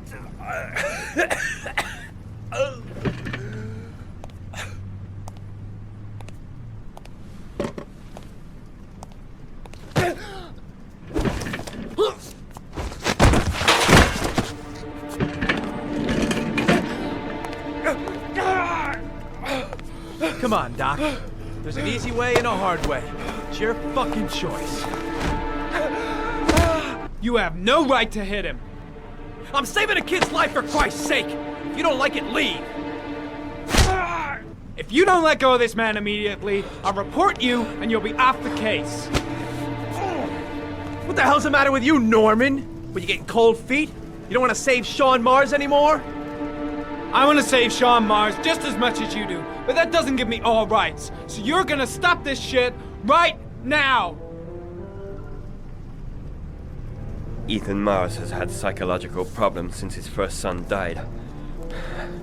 Feels responsible for his death. A sort of morbid neurosis. He is haunted by visions of drowning bodies. A few weeks ago, after one of our usual sessions, I found this on the floor. It must have fallen out of his pocket.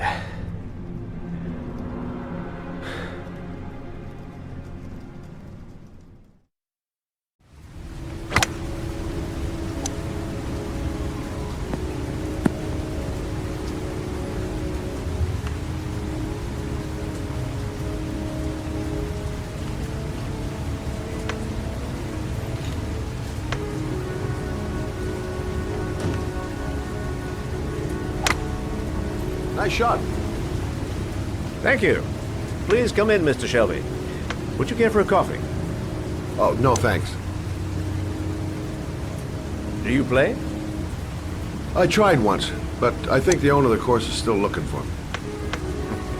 It's an interesting sport. It requires strength, but also a cool head and absolute precision.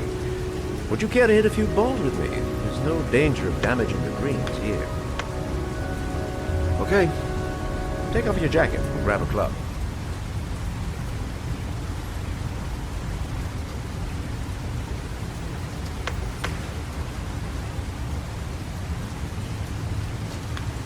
The balls are in that basket.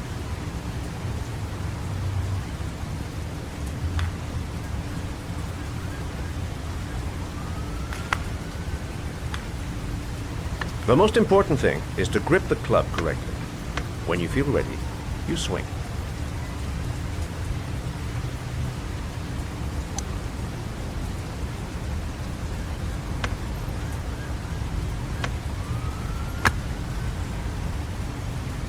Hell, it's only your first ball. You should try to strike it a little harder next time.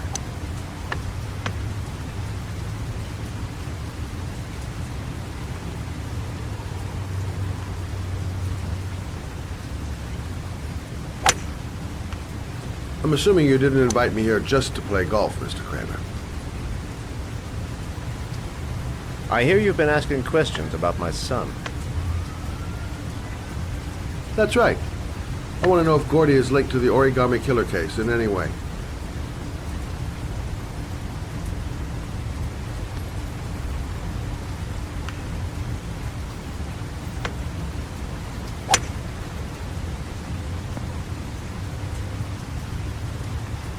My son had nothing to do with that sordid case.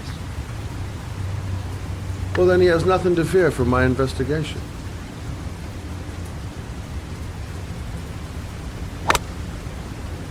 You have no business investigating my son. I told you, he had nothing to do with it. With all due respect, Mr. Kramer, it's up to me to decide who I want to investigate.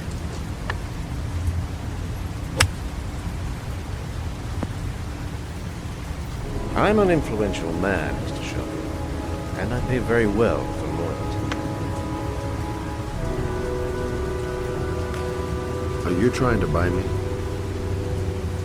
Let's just say I'm trying to show you where your interest lies.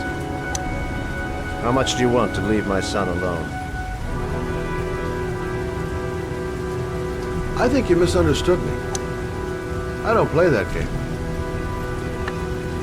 Don't go near my son, Mr. Shelby. If you do, you'll regret it. Have a nice day, Mr. Kramer.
Porcelain lizards?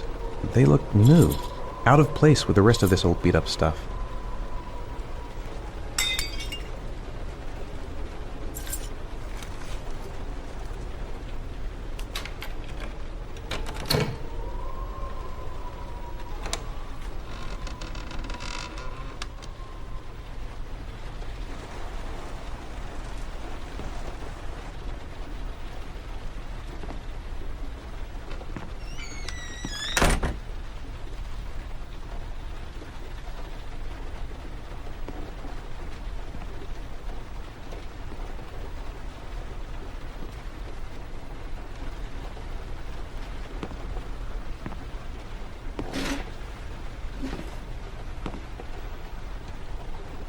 Are you prepared to suffer to save your son? You have 5 minutes to cut off the last section of one of your fingers in front of the camera. If you succeed, you will get your reward.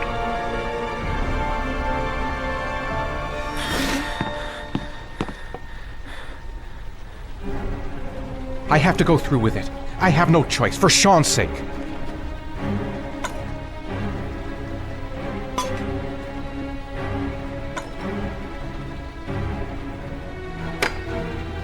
You have 4 minutes and 30 seconds left.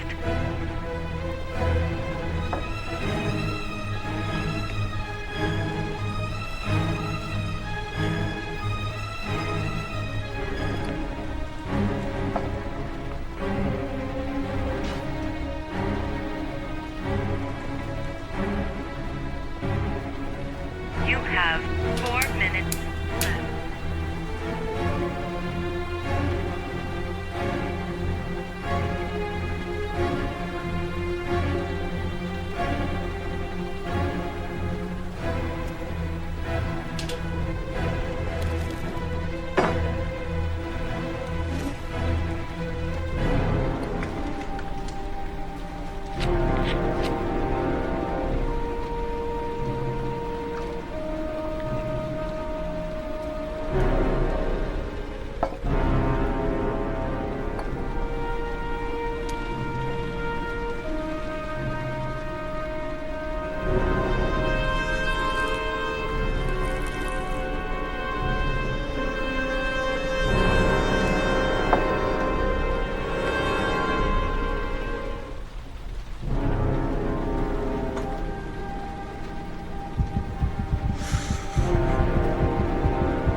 Have 3 minutes left.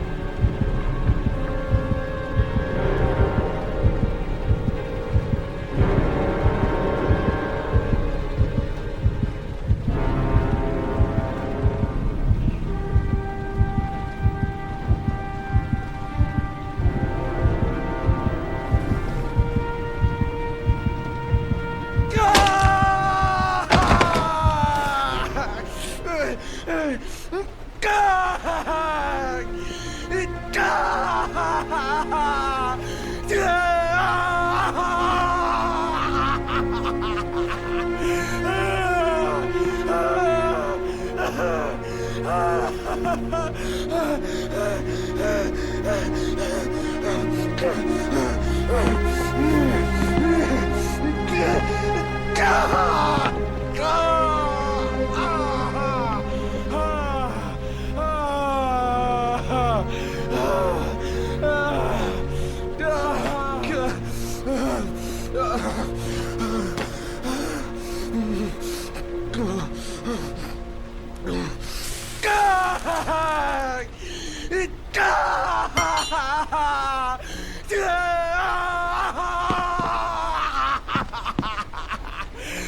Under the desk.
That's affirmative, Lieutenant. We're in position.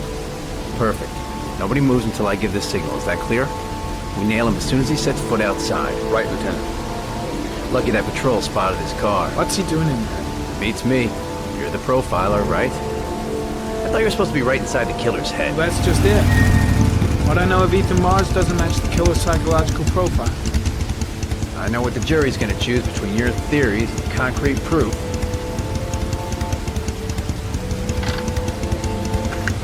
What the fuck is that girl doing there? If Mars comes out now, she's gonna be in trouble. What do we do, Lieutenant? Want to get her out? No, stand down.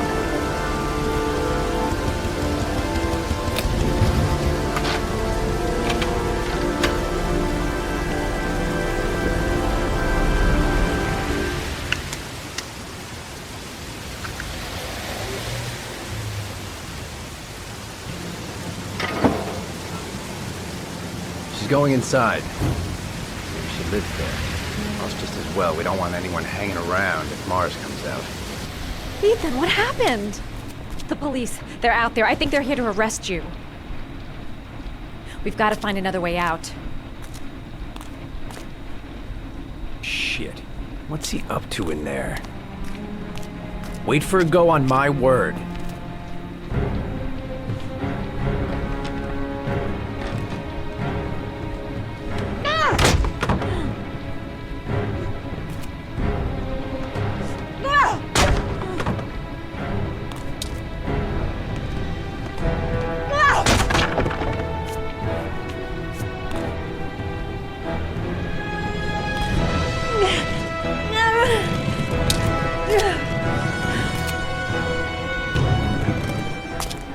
Ready on my go. Stay here, Jaden. Out of the question. I'm coming with you. 2 men at the door, hold your positions. It's a go.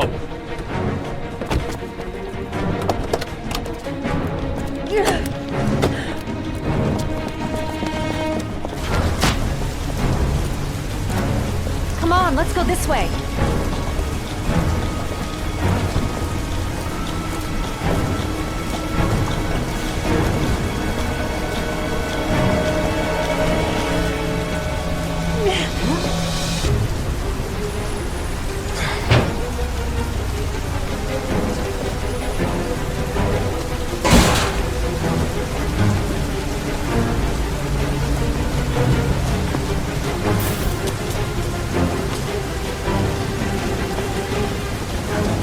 Hey, you, don't move! I'll shoot! Come on, quick! I can't. Hands in the air! Lieutenant, there's a man and a woman exiting the alley. Woman? Shit! It's that girl who went in! Everybody downstairs! They're in the alley! Follow them! The subway.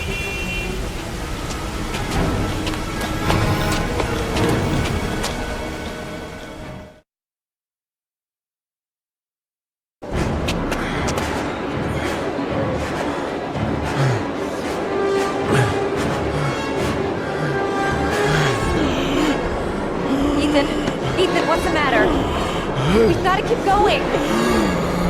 Ethan! Ethan, they're coming!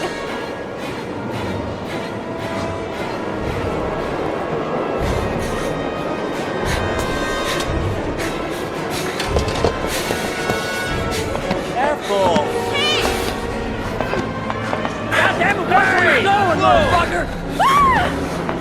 Ow! Hey, watch it, man! Police! Stop or I'll shoot!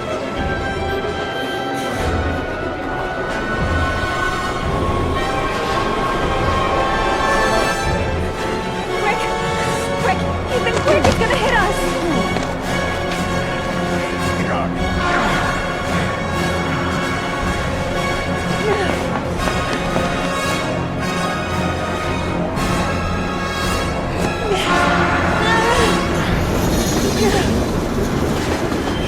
We've got to get on that train, Ethan. It's our only chance.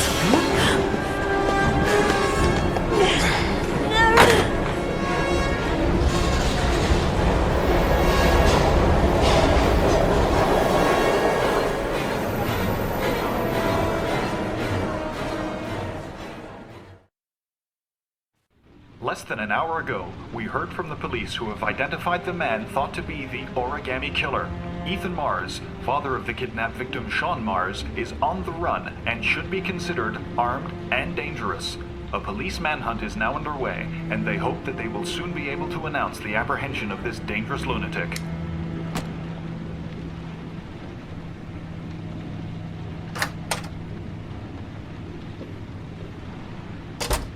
I brought some food. I didn't know what you liked, so I brought some of everything. I hope that's okay. Why are you helping me, Madison? You know nothing about me. You could have been killed. I don't know. I guess it just seemed like the right thing to do at the time. You needed help, I helped you. You were all over the news reports, Ethan. Every cop in the country will be hunting you. They say you're the Origami Killer. Is it true? Are you the killer, Ethan?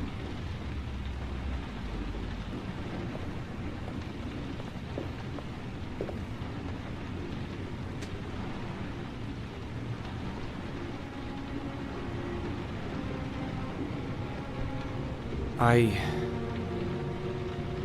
sometimes have these blackouts. Times where I don't know what I'm doing. As if I'm someone completely different. The only thing I remember afterwards is the bodies. The bodies in the water.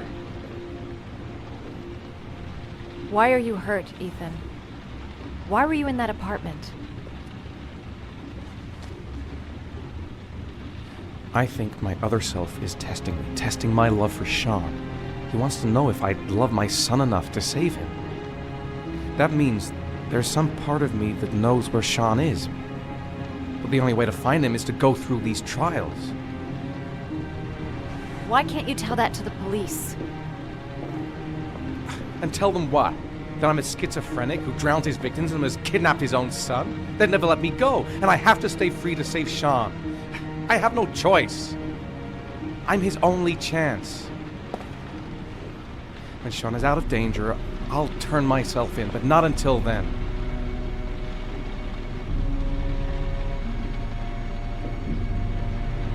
You can't keep going like this.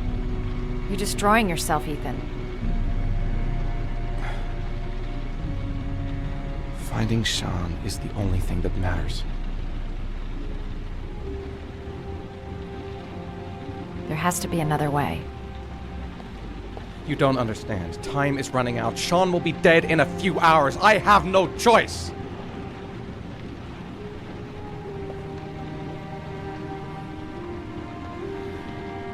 Please, Madison, leave.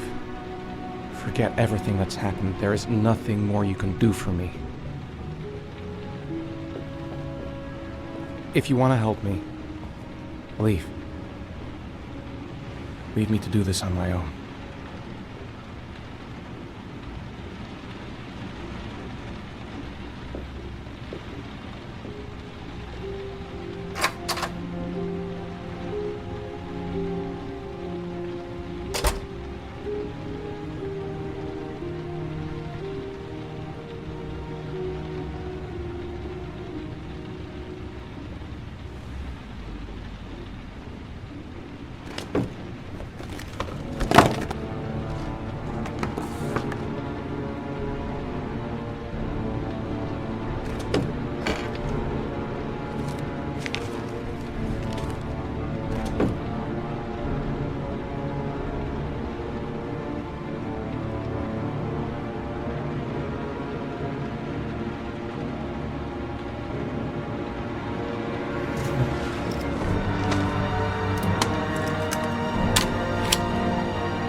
Your vodka, sir.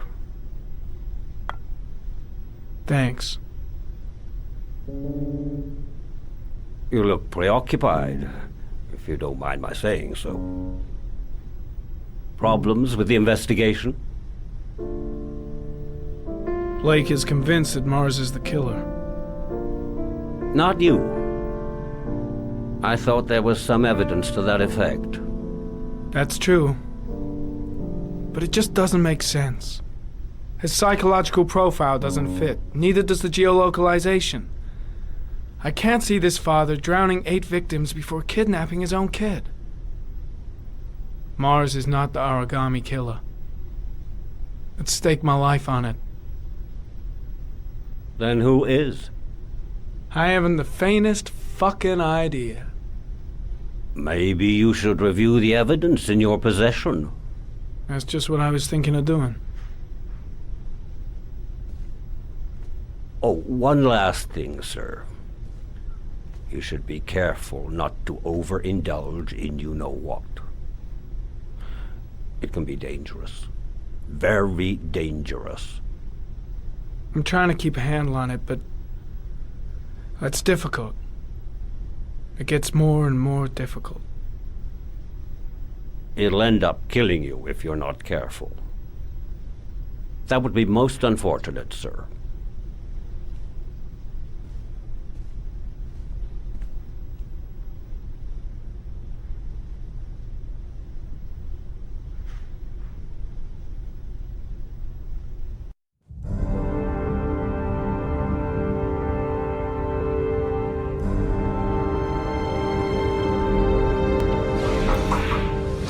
Well. Looks like there's something new. The video recording from near the park on the afternoon Sean Mars disappeared. I doubt there's anything on it, but you never know.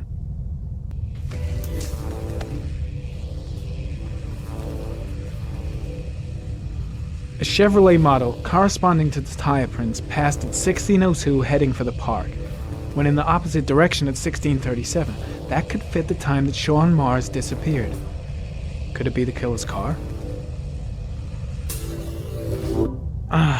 Pity we can't see the driver's face.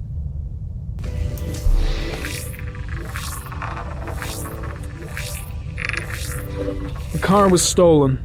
Let's see. A certain Jackson Neville was suspected of stealing it, but the charges were dropped. Not enough evidence.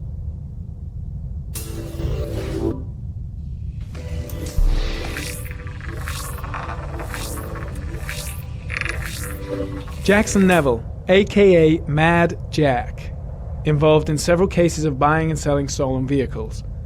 Considered to be very dangerous. This guy might have provided the killer with a car. It's a pretty slim lead, but it's all I have right now.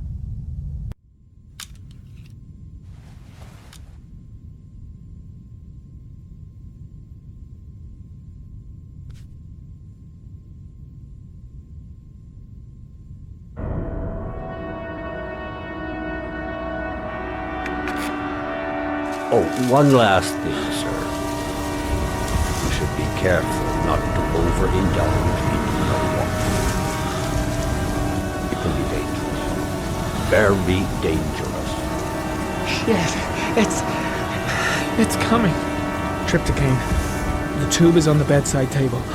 All I need is to take some, and the pain will go away. I should resist. This is gonna kill me. I know I can resist. I just need to stay in control and do something until it goes away.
Manfred! Manfred! Anybody home? Hi there, Manfred. Who is it? Scott. Scott Shelby. Do you remember me? Scott? This is Scott! Oh, yes, of course. Well, good to see you. How long has it been? Oh, about 10 years, I guess. At my age, time means nothing anymore. I repair clocks, but I try to forget about time. Well, how about you? Are you still with the police? Oh, no, I quit. I'm a private investigator now. This is Lauren. She's a friend. Hello. Oh, hello, young lady. Well, this calls for a celebration. Just the thing. Wait there. I'm sure I saw a bottle of scotch around here somewhere.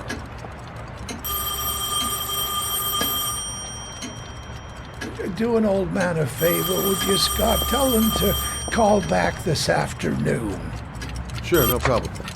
Hello? Yeah, this is Manfred's. He's not available right now. Could you call back later this afternoon? Thanks. Well, to old friends.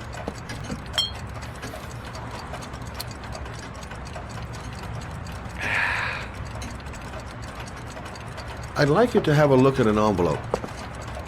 I thought maybe you could tell me about the typewriter that was used to type the address on it. Oh, let's have a look. Now, could you pass me the magnifying glass from behind the counter? Oh, sure, please? I'll get it. My eyes are beginning to fail me.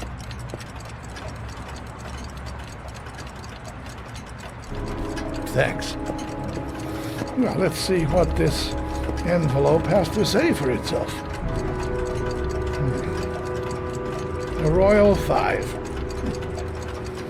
Yes, the shape of the T's and the F's is typical of that model. Produced between 1907 and 1924. Yes. No doubt about it. It's a Royal 5. These typewriters, are they rare? No, they're fairly common. I'd say many folks have one gathering dust in an attic or in their cellar. Are there many places around that could repair one of these? I bought the company's entire stock of spare parts for a song in '64. Well, they were going to take them to the dumpster, so I got the lot. No, anybody around here who has one that actually works has been to see me at one time or another. Do you keep a record of all your clients? Oh, yes, indeed. Well, at least the ones who pay. Any chance I could get a peek at that? Well, yes, of course.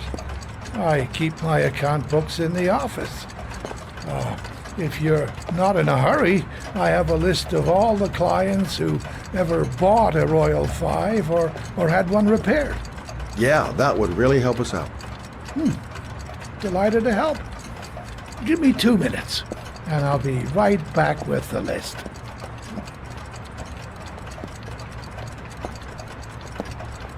You think the killer's been here? If he has a 1920s typewriter, he may have needed Manfred's services to get it fixed. We'll know when we get the list.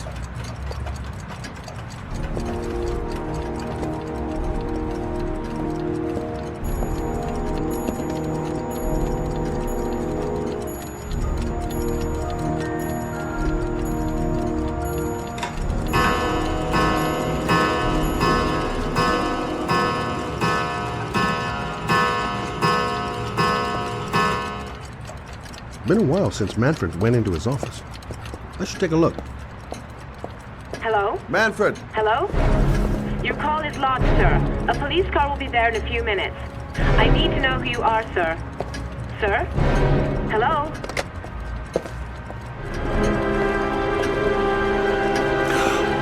Oh my God. He's dead. Poor old man. He didn't deserve to go like that.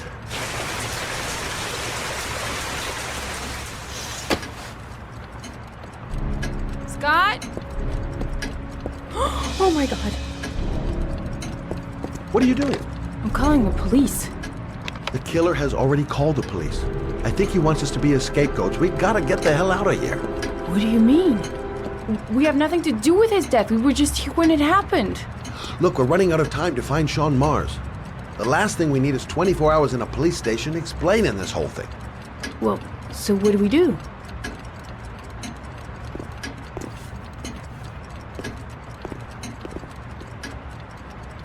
Watch the front door. I'll get rid of our fingerprints from everything we touched since we came in. We better work fast. The police are going to be here any minute. What are you doing, Lauren? If someone comes in, we're going to be in trouble. These are Manfred's account books. He must have been looking for owners of Royals when he was killed. Forget it. We got to get out of here fast.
Got what I got. It should be enough to prevent them from finding us. Come on, let's go.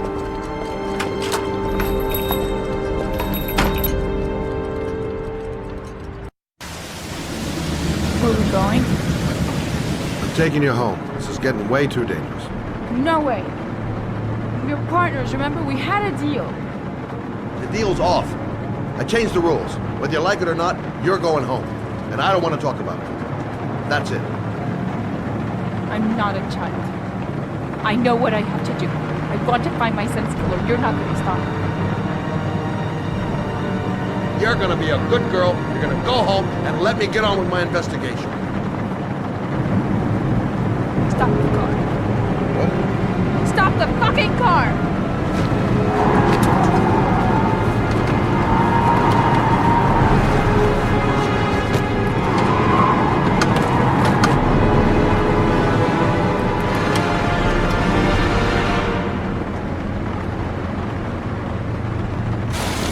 You're not gonna help me find this bastard to kill my Johnny. I'll do it on my own.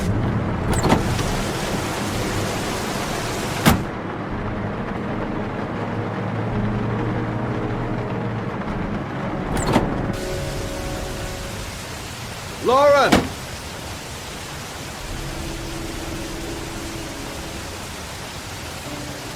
I miss him. I miss him so much.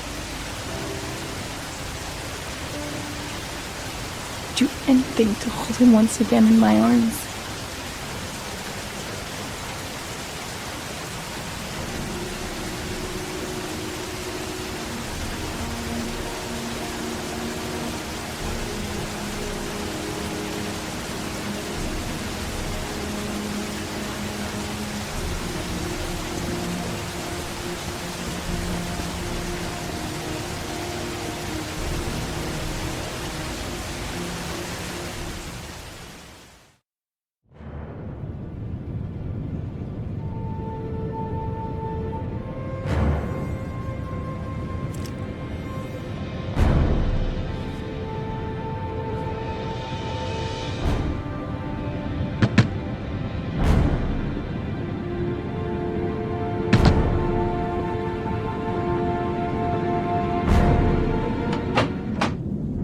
Yeah?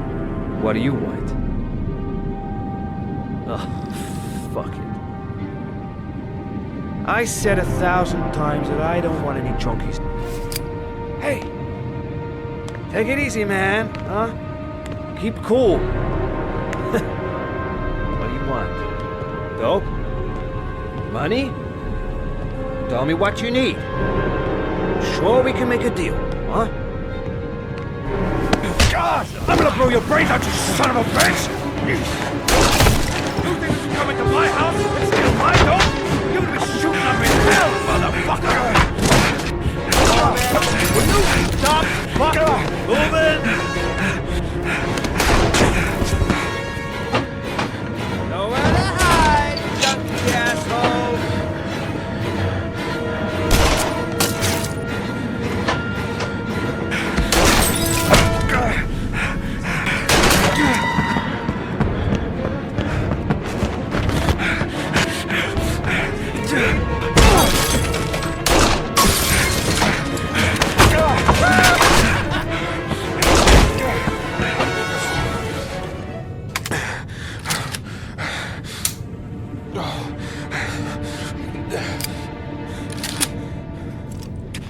Hold it, man. I give you whatever you want. Got dope? Got cash? You want some dope? Please. Please don't kill me, man. I got children. These my girls, see? This one's Sarah. And the little one, that's Cindy. Please, man. I want to see them again. Please. Please don't shoot.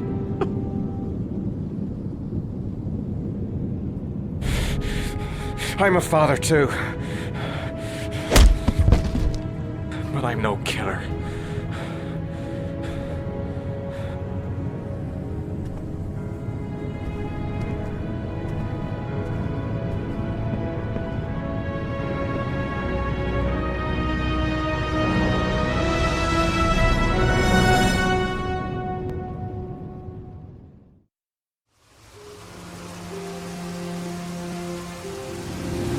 Matt, it's Sam. I got your information. The owner of the apartment in Marble Street is a Dr. Adrian Baker. He's a struck-off surgeon. They used to sell drugs to junkies on the quiet. He made some cash and bought up some cheap-ass apartments, including the one in Marble Street. Of course, he got caught. He did a few months in prison and was struck off the medical register. Interesting. Thanks for the information, Sam. I owe you one. Hey, Matt, be careful, okay? I'm on it. Talk to you later.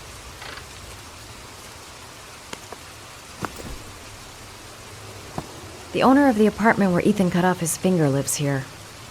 It's not much of a lead, but it's all I've got.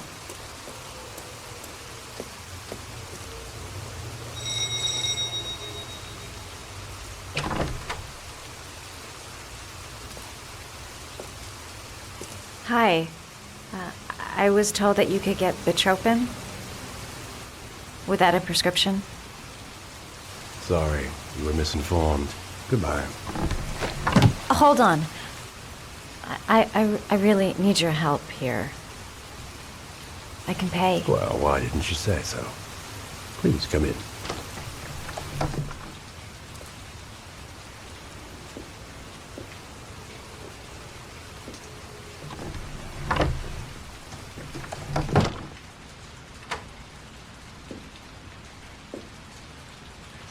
So, you're looking for Bitropin, my dear? Are you having trouble sleeping? How much do you need? I don't know, about 3-4 boxes. Well, now, that shouldn't be a problem.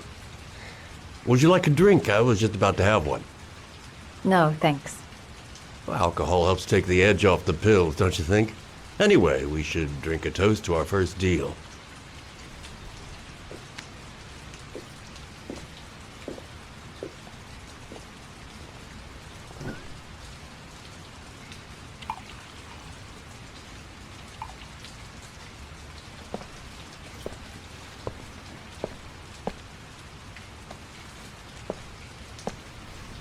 I haven't seen you around here before. Who told you about me? The important thing is that we're here, right? I heard you had some apartments for rent. I'm looking. Sorry, darling. Those are all booked up. Shame. I was looking for something around Marble Street.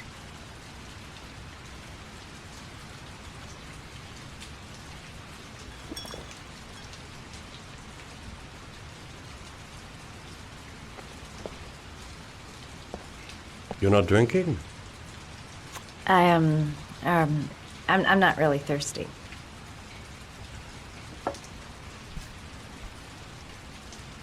I'll get your prescription. It won't be a moment. Wait here.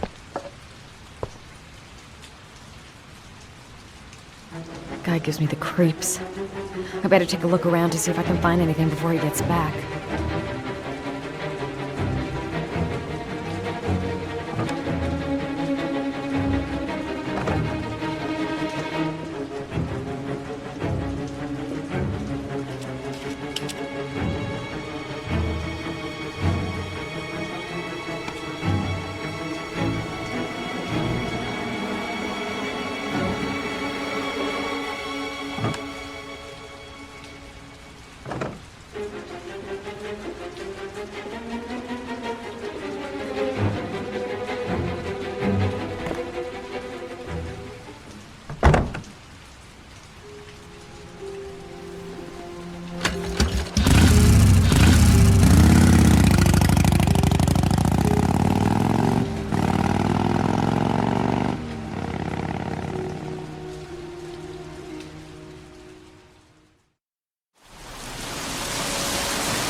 Hey, Cracker! What you doing in there? Norman Jaden, FBI. Can we talk for a minute? Yeah? I'm looking for the owner of a blue Chevrolet Malibu 83. I don't give a damn how the car got here, whether you stole it or not. I just want to know who bought it from you. Sorry, man. Don't ring a bell. I got a real bad memory for names. Perhaps I can help you to remember. If we find out that you sold the car to the man we're looking for, you're looking at some pretty solid time inside, Jackie boy. You trying to scare me with your big talk? I never saw your damn car. Now take a walk.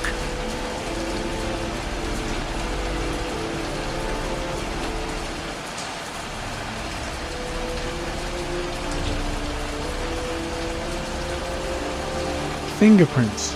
Probably Mad Jack's. Harry, comment. Traces of orchid pollen in the air inside the garage.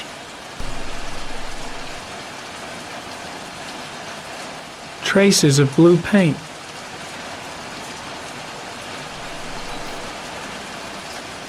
The same tire tracks, traces of blue paint. Killer's car definitely came through here. Blood. Now why is there blood here?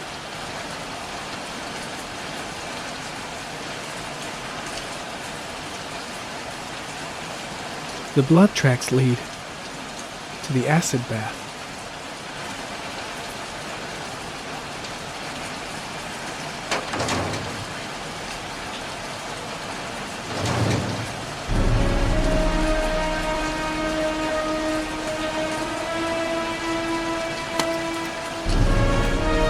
One of your cop buddies asking too many questions. I had to solder up his little mouth. Hands on your head, pig. I ain't got time to be playing around with you. Let's just get you out of sight and finish you off.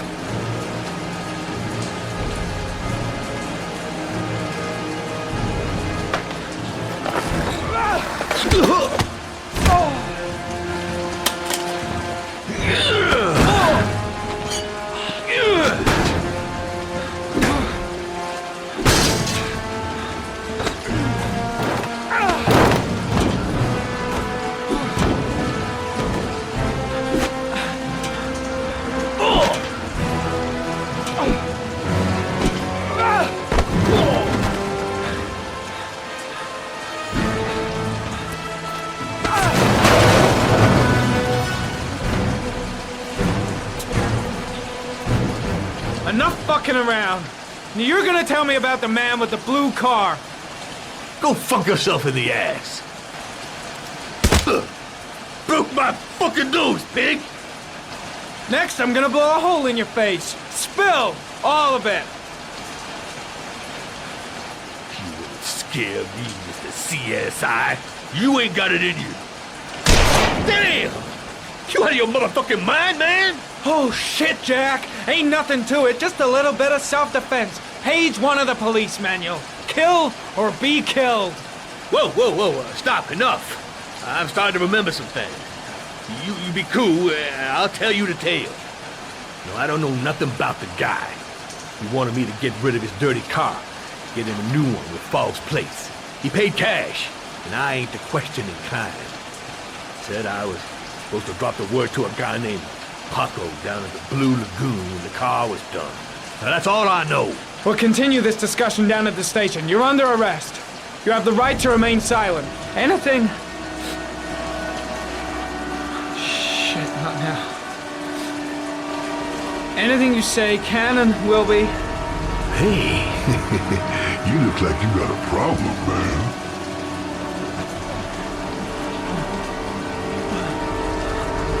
Turn around.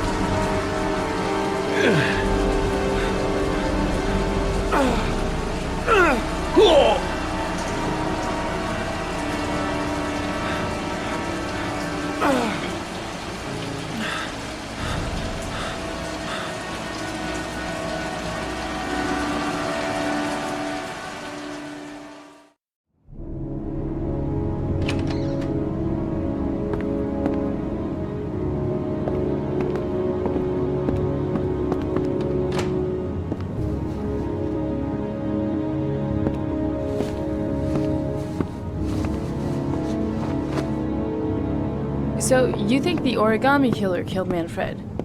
That makes sense. Didn't want him spilling his guts to us. And you suspect Gordy Kramer, right? Oh, him or one of his men. Gordy has the time and the means, not to mention the fucked up attitude to go along with it. He's only a suspect, but he's a pretty guilty looking one. Are these your files on the case? Yeah, I've been working on him for a couple of years. I built up a mountain of paperwork. Magazines about origami? You think the killer could have subscribed to one of those? If he was even remotely interested in origami in the last 30 years, his name may be in there somewhere. Trouble is, there's over 500 names. It gets us squat. I'm starving. Do you have anything to eat? Well, I'm no chef, but I should be able to make some scrambled eggs if you like. Great. I'm soaking wet. I need to warm up a little. Is it okay if I take a shower? Be my guest. Go in my bedroom. It's the next door. Oh, I'll cook up the eggs while you're under the shower.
I took the liberty of borrowing your bathrobe.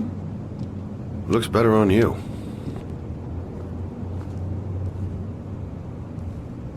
Hey, that almost looks good enough to eat. What's that? The notebook I took from Manfred's place. According to this, about 30 clients bought spare parts for Royal machines in the last 10 years. The killer may be one of them. Oh, you know, checking out the alibi of 30 clients one by one, that's a lot of legwork. Except that if we cross-check them with the list. The list of subscribers to Origami magazines. You still got that, right? Yeah, of course. Lauren, wait.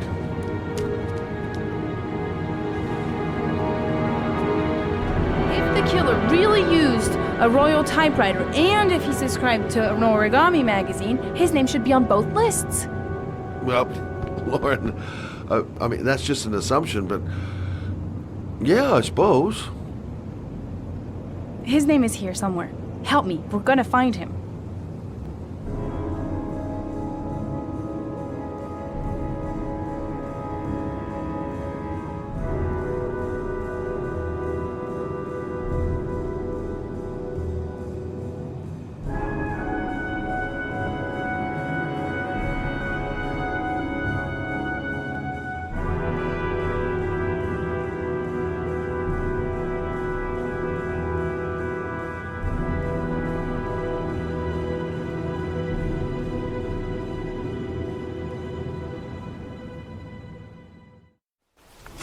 The only guy whose name was on both lists died when he was 10. What are you going to do now?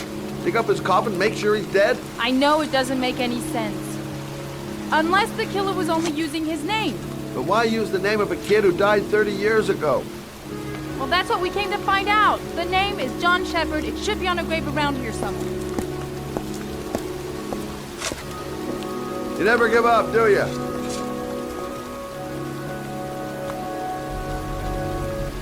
Excuse me. I'm looking for the grave of a boy named John Shepard. Straight ahead, a little further on. Thanks. Hey, Lauren. I found it.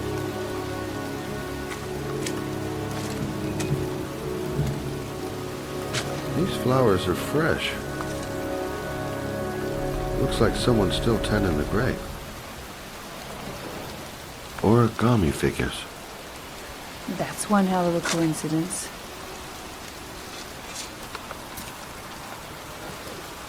Oh, youngin'. That one I knew well. You knew John Shepard? I've worked this graveyard nearly all my life. I remember what happened. It was in 77. October, I think.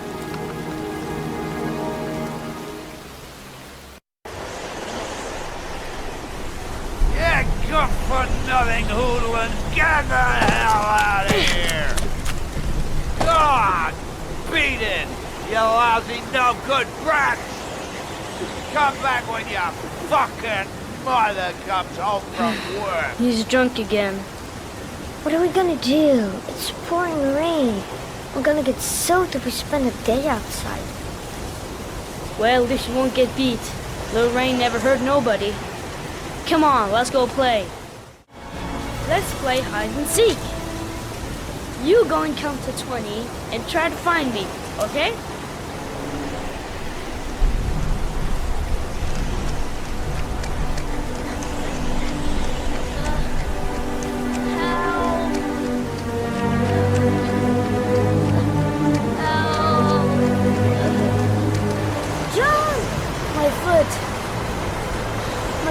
Stuck. Grandpa, I'll put it over there.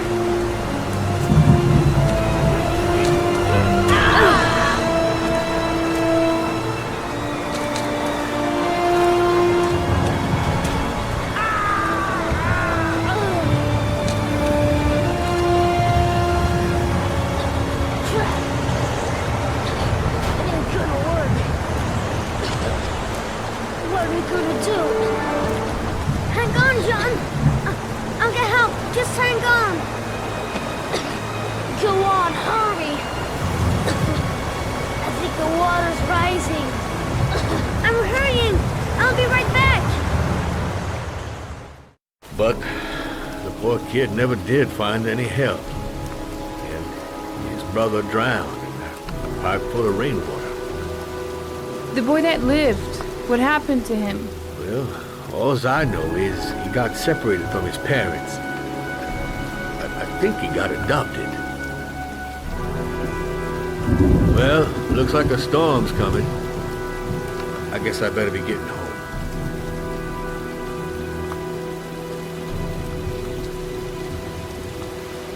Christ, what a horrible story. John Shepard drowned in the rain while holding his brother's hand. Do you think he could be the origami killer? Come on, let's get back in the car. Wait, What's the matter? that man over there. Yeah? It's Charles Kramer. Gordy's father? What's he doing here?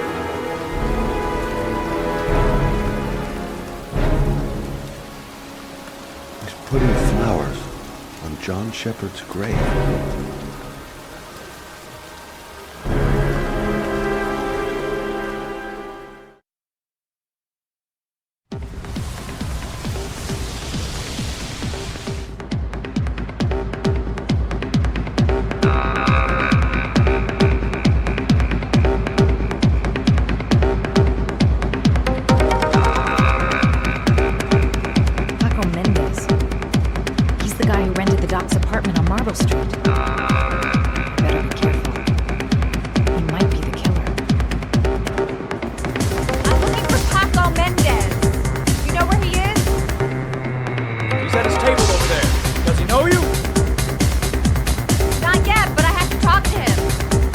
That's not possible.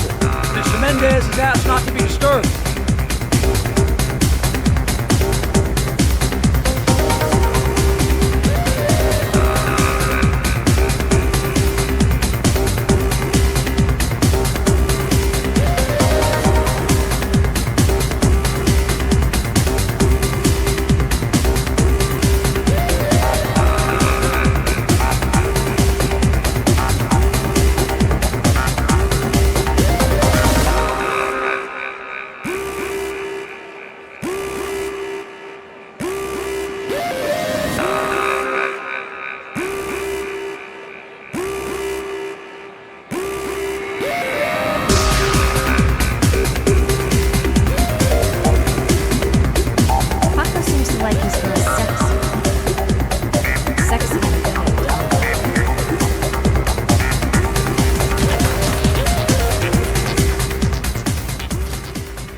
Time to play the sexy girl.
Hey, you!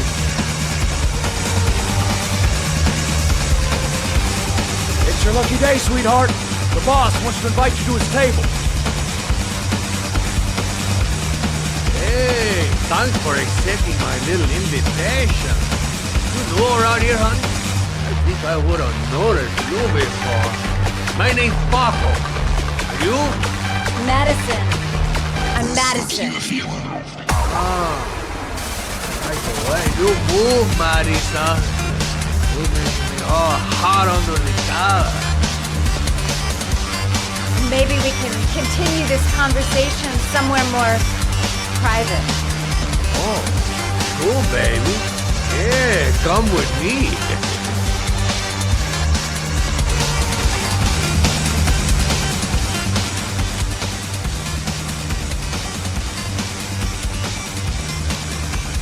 I go in, talk to the gun, and I get out of there before I get into big trouble.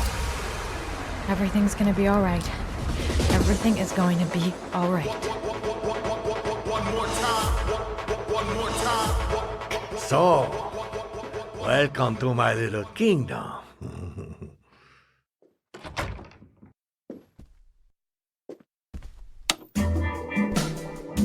I'll take that. Just get in the way of good things, sweet cheeks. So, show me what you can do. Take it all. Slowly. Take it all on.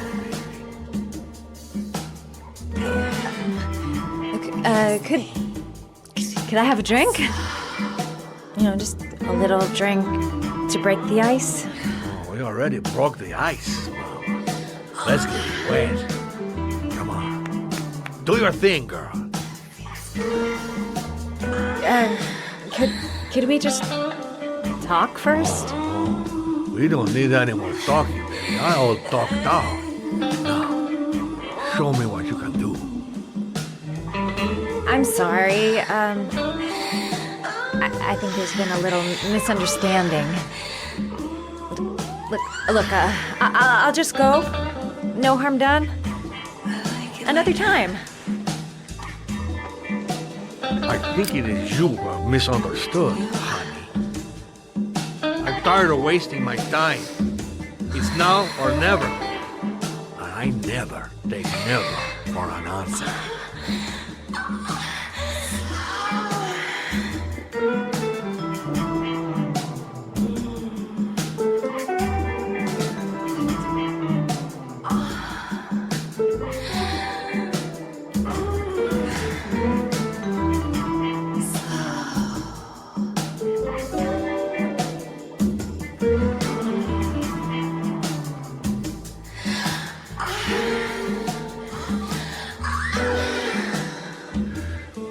Baby sweet cakes.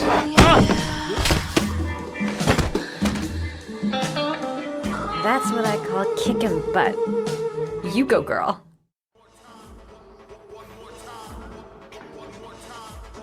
Okay, Act 2. Let's hear Loverboy sing.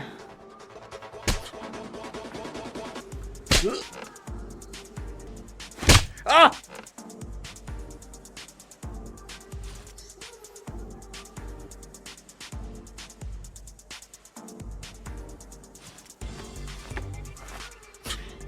If you call out, I'll kill you. Got it? Shit. What you want? You rent an apartment on Marble Street. I want to know why. An apartment? I don't know what you're talking about. You haven't got the balls, lady.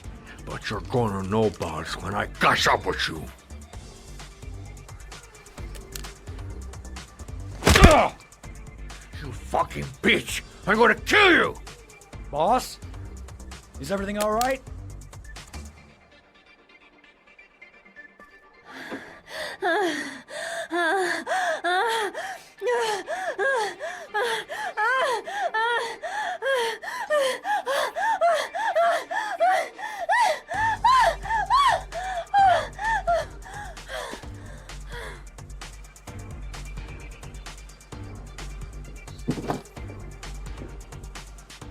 If you value those prized balls of yours, Paco, then it's time for you to talk.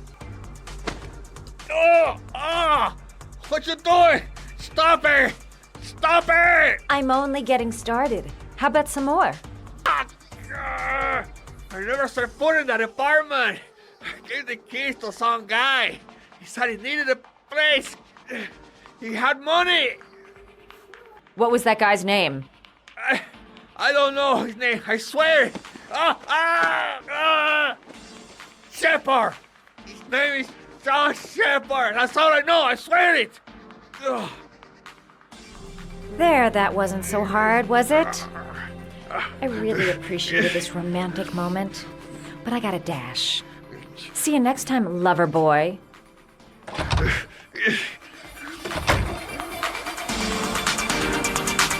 to get at it.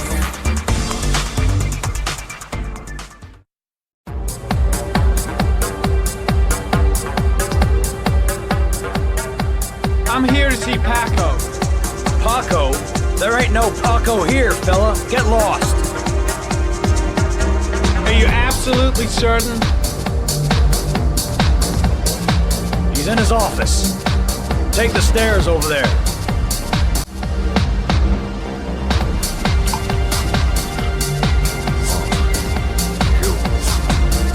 Gert, I gotta hear you come in. The crazy beast came around here asking questions about the apartment on Marble Street. I don't know what you're doing now. I don't want to know. Or whatever that shit is. It's beginning to draw attention. Look, man. I know you kept me out of prison. But that fucking bitch nearly killed me. Everything you ask.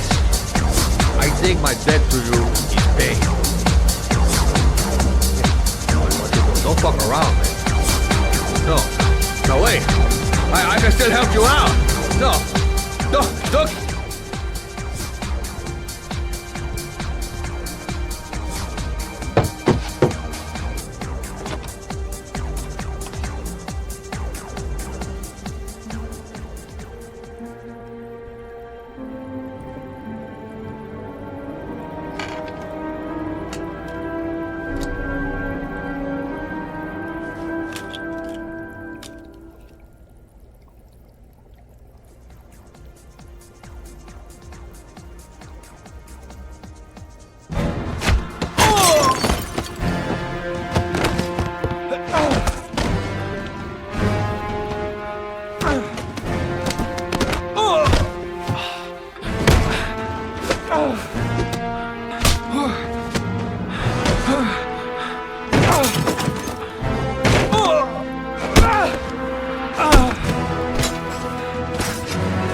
Sorry, I don't speak cop.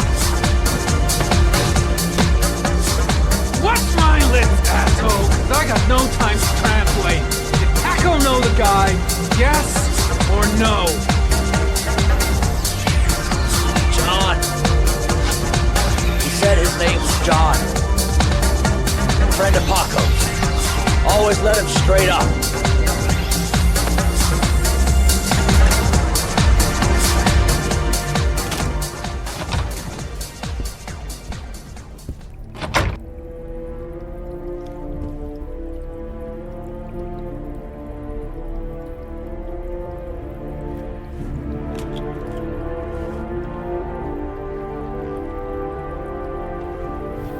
his coat pocket. I tore it off during the fight. 2 receipts from the same gas station. Interesting. The killer was looking for something. A bullet, right between the eyes. Instant death. Orchid pheromones. The fucking origami killer. Madison Page. What was a journalist doing here?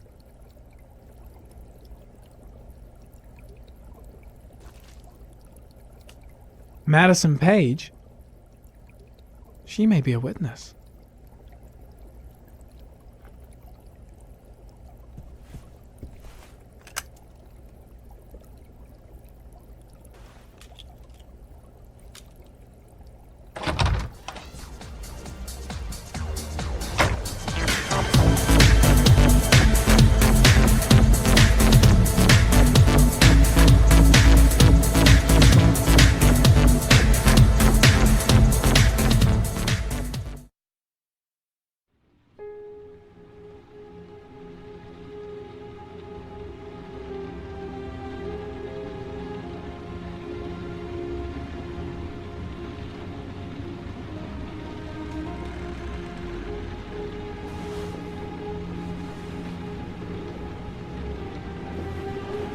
Ethan, are you all right? I couldn't do it. I was supposed to kill him to save Sean. And I couldn't do it. You're not the origami killer, Ethan. You're not responsible for those murders. I can prove it. That changes nothing. Saving Sean is all that matters now.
should have guessed.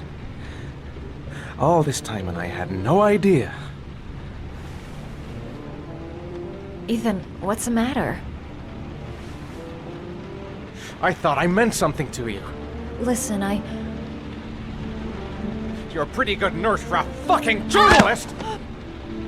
Ethan, I wanted to tell you, but... What kind of article were you gonna write? My life with a serial killer? No. How I caught the origami killer. Maybe you'll get a book deal. I hope it was fucking worth it! Ethan, it's not what you think. You lied to me, Madison! All this time you fucking lied to me! I thought you wanted to help me, but you're only thinking of writing a fucking book!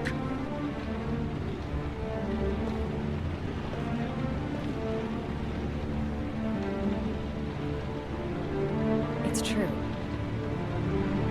I'm a journalist. And I knew that you were the father of the boy who had disappeared, and I wanted to cover the story. But then I saw what you were going through to save your son. And I understood how much you love him. I wanted to tell you the truth, but I couldn't. I was afraid that you may not believe me. I was afraid that you'd ask me to go. All I want is for you to find your son alive. And when it's all over, I want to be with you.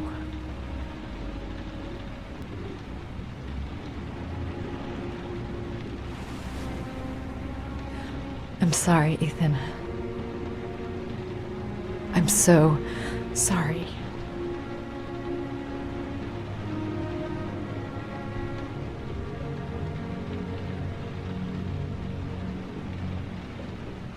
You're leaving, aren't you? It's the last origami favor. The last letters, then I'll know where Sean is. Take care, Ethan. I can't lose you now.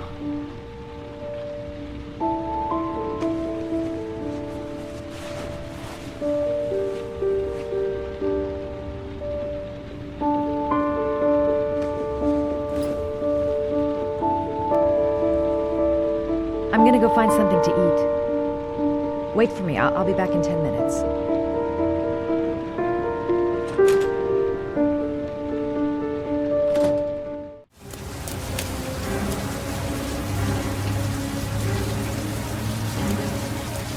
Cops. They're looking for Ethan. It looks like a raid.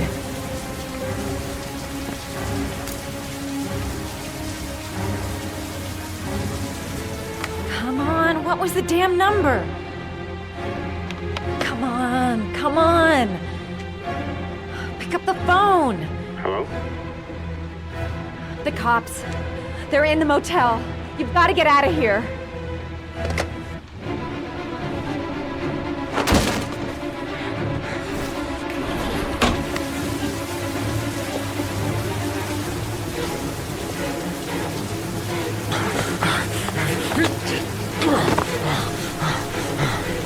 Still on the move! Get him! He's making a run for it! He's on the balcony!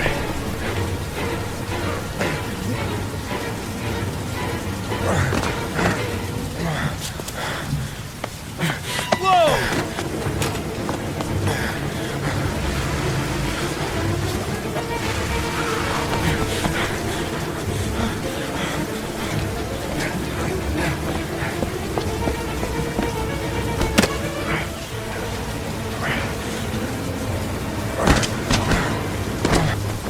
Don't move!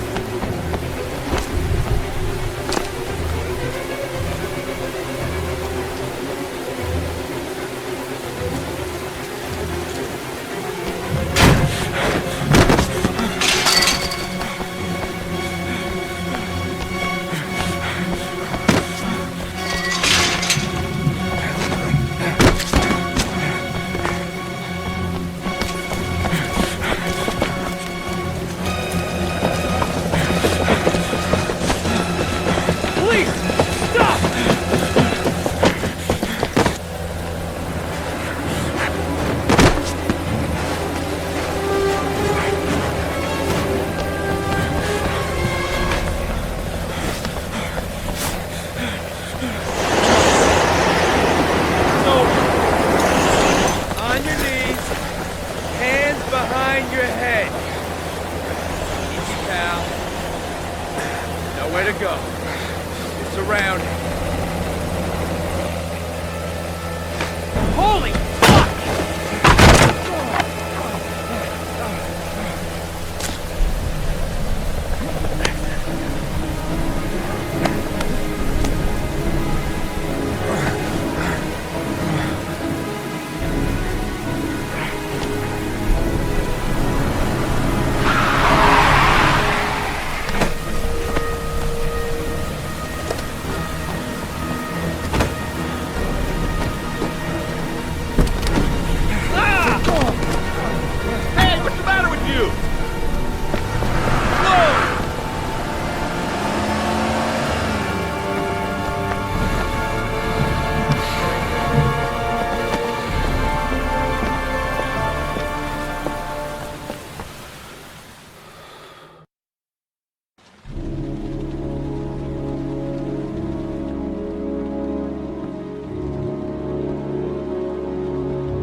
Lauren? I'm sorry, Scott. You should have listened to me, Mr. Shelby. I told you to drop the investigation. Your son is a serial killer. How many people does he have to kill before you turn him in? Gordy has his faults, but he's still my son. You have no children, Mr. Shelby. You can't possibly understand. You leave me no choice. Your investigation is over. For good.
I was going to take up swimming again.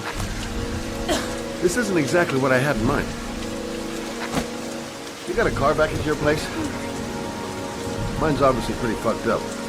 Yeah, sure. What are you gonna do? I'm gonna go settle a few scores.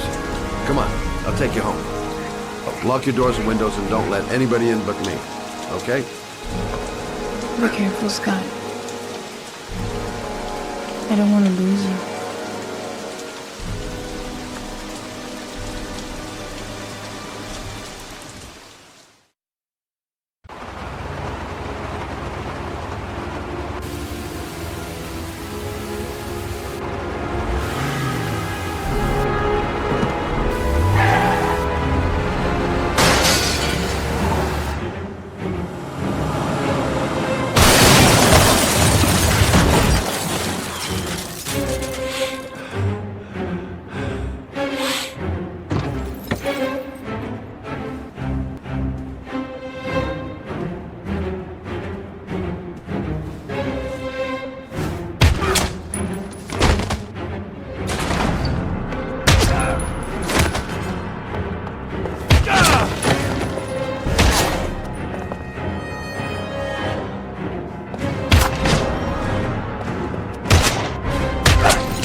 Fucking asshole.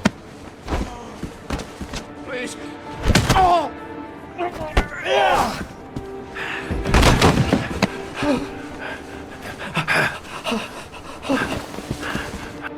Your idiot son killed all those kids, didn't he? He's the origami killer. No! No! He's innocent! He's not a killer! Not a killer!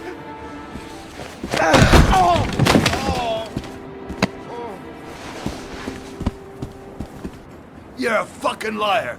Now tell me the truth. No! No, please! Don't hurt me! Last chance. I don't know! I swear! I don't know anything! Stop! Stop!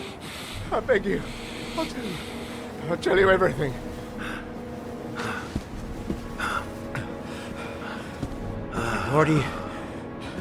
Gordy always wanted his fun, you know. He wanted to be like the origami killer. He kidnapped that kid and he held him under the water for a little too long. It was an accident. An unfortunate accident. He just wanted to play. He told me everything. He was crying. He was so sorry for what had happened. Whatever he did, Gordy is my son.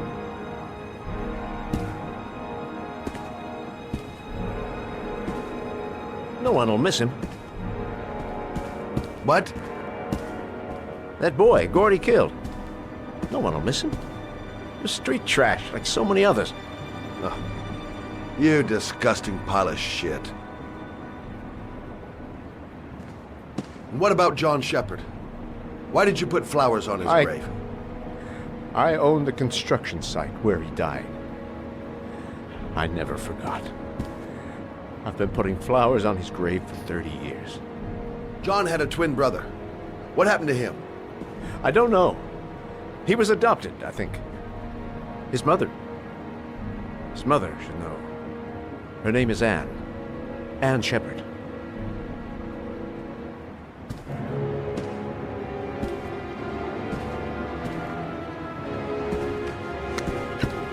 My heart! My heart! Quickly! I need my pills. In that drawer. There.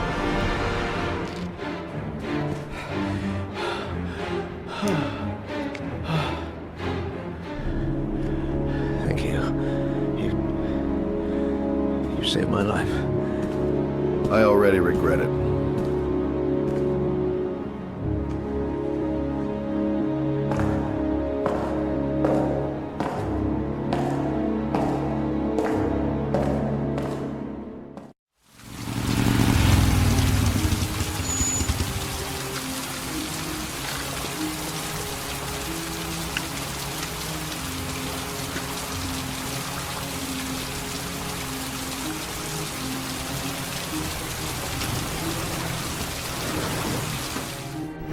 Hello, I'm looking for Anne Shepard's room. Please sign the visitor's book. Are you a member of the family? Yeah, you could say that. Oh, she'll be pleased to have a visitor. No one ever comes to see her. With the Alzheimer's, she has trouble remembering things, but it'll still please her. You know. It's room 19 at the end of the corridor. Thank you.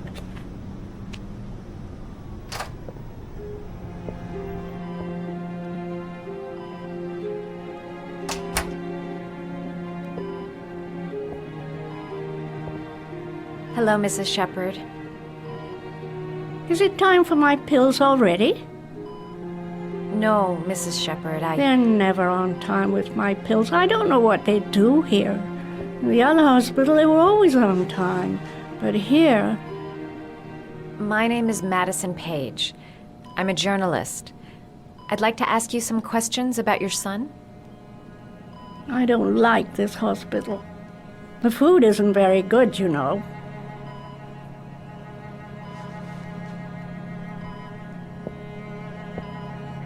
Your other son, Mrs. Shepard, John's twin brother. What was his name? What other son? I have no other son. I never had any children. Do you remember John? My Johnny. He is a good little boy, you know. I know what happened at Carnaby Square. Do you remember? Carnaby Square. I think I used to live there a long time ago.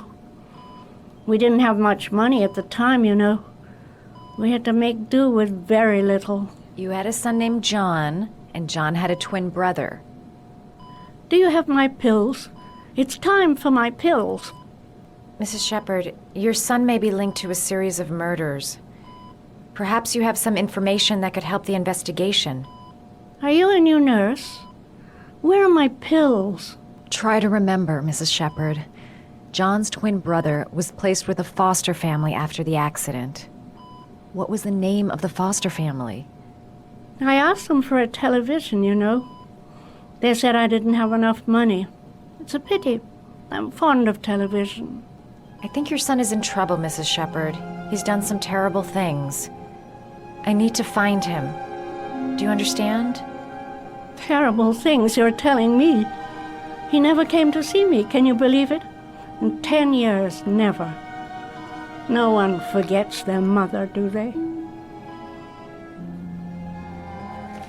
Oh, you know how to do these little dogs, too. My children loved origami. I taught them how to do it. John loved the little dogs. He always wanted to call them Max. Max, Max, Max? All dogs with the same name. I was wasting my time telling him they couldn't all have the same name. But he always wanted his paper dogs Max. It's funny, isn't it? You don't seem to get many flowers, Mrs. Shepherd. No, but I love them. My son knows that I love flowers. I know he'll bring me some.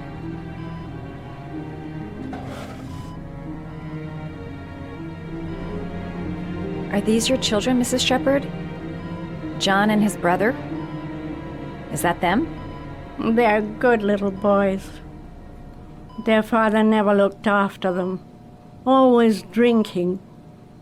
They didn't have an easy life, you know.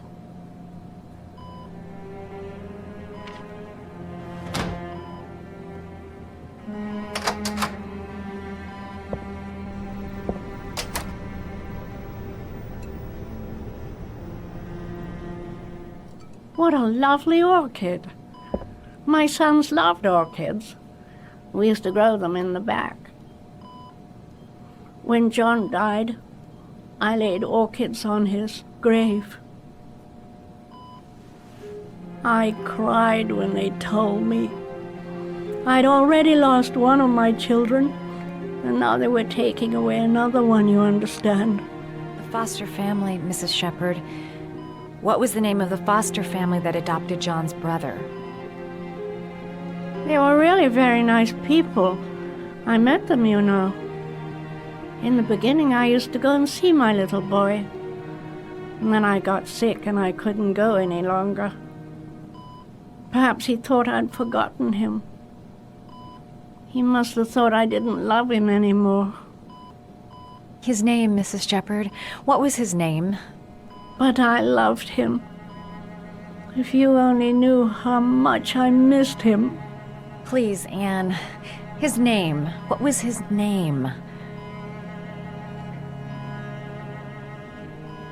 Come closer.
The last trial. The last question. Are you prepared to give your life to save your sons? There is a deadly poison in this file. It will kill you in exactly 60 minutes. If you drink it, you will get the last letters of the address. You will have enough time to save your son and say goodbye to him, but then you will die. You can drink the vial or decide to leave. The choice is yours.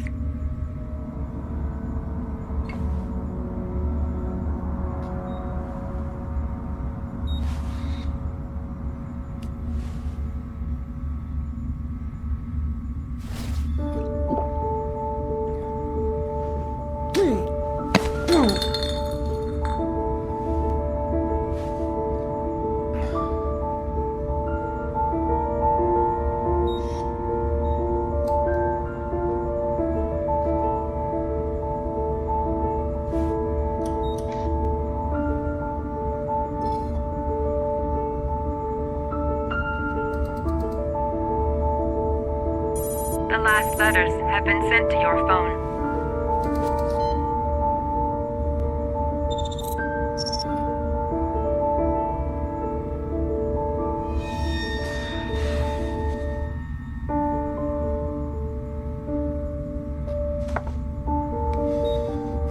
I did what I had to, Sean. Your dad's coming to save you.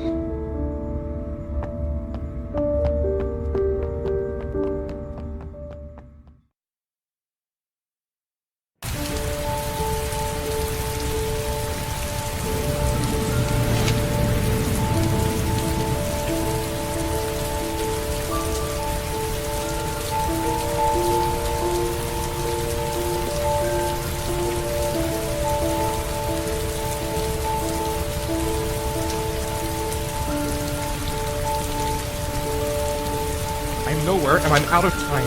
Damn fucking shitty letters from this fucking address! Come on! There's gotta be a way to do this! Several different addresses fit these letters. God, they're scattered all over the city. I don't have time to check them all.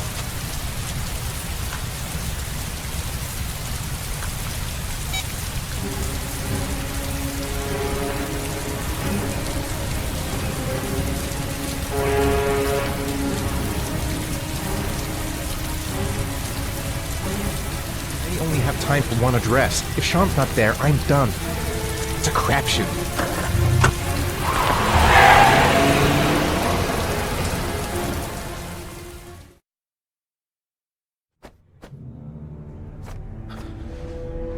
We've only got a few more hours left to save Sean Mars. There has to be a goddamn clue somewhere.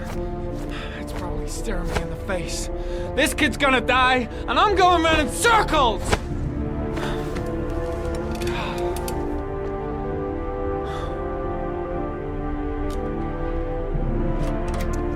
All packed up and ready to go? What are you talking about? The investigation's over. We know who did it. We no longer need your services anymore, Norman. So you can ride your files all the way back to Washington. I'd be lying if I said I was gonna miss you. The investigation isn't over. You have absolutely nothing on Mars. Mars is guilty. Case closed. Anyway, it's no concern of yours now. You're off the case. So pack up and fuck off. Blake, you are an unbalanced, psychopathic asshole! I'll take that as a compliment. Honestly, I don't give a shit what you think. I found the origami killer. Everyone's happy. End of story. Have a nice trip back, Norman.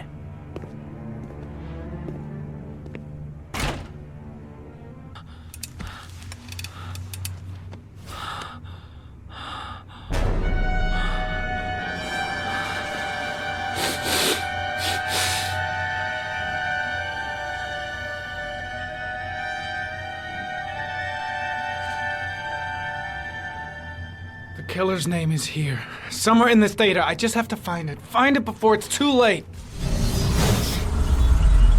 Oh, one last thing, sir.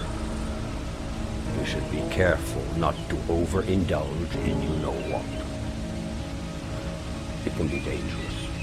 Very dangerous. It'll end up killing you if you're not careful. That would be most unfortunate, sir.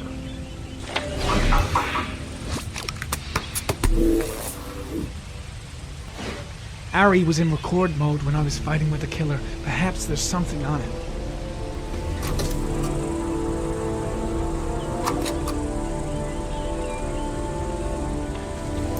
Gold watch. I'm sure I've seen this before somewhere.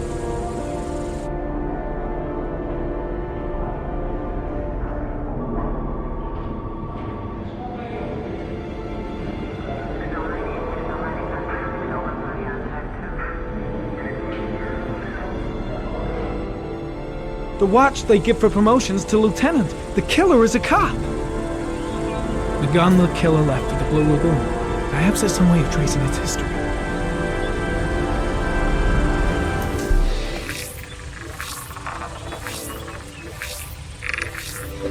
Impounded in a police case 5 years ago, the gun is still supposed to be in police custody. Who checked it out? If not a cop. 2 receipts from the same gas station. Might be near the killer's home. The killer lives in this zone. 342 people live around there. Not good enough. Gotta find a means of identifying the killer more precisely. Looks like the killer is a cop. Carter Blake!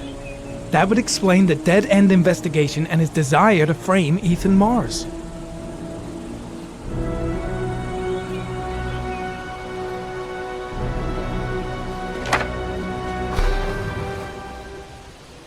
Cop.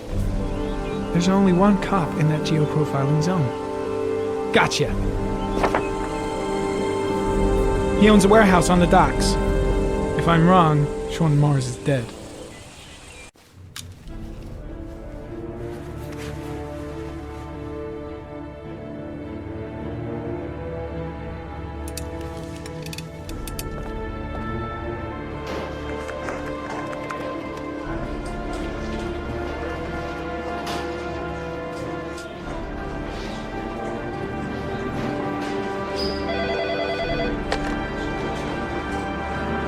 Are you sure it's the right car? At the docks. Call the SWAT team. Oh, and I'll need a chopper. Today?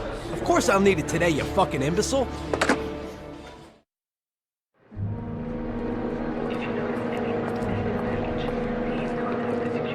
Let me stay with you, Scott. I don't want to go.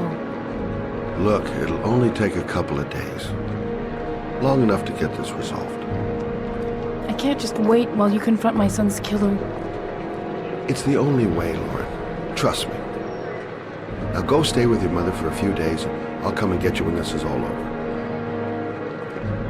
Tell me who the origami killer is. I want to know who killed my son.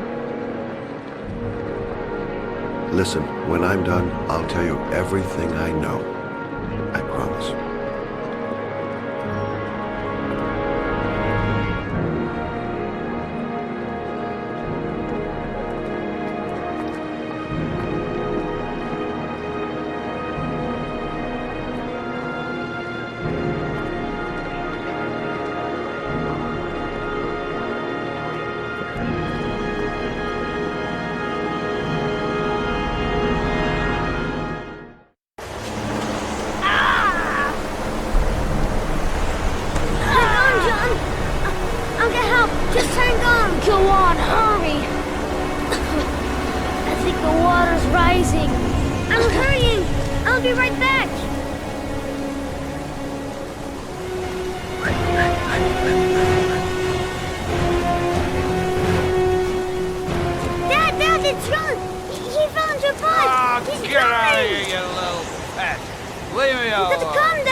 Please don't die, John. Please.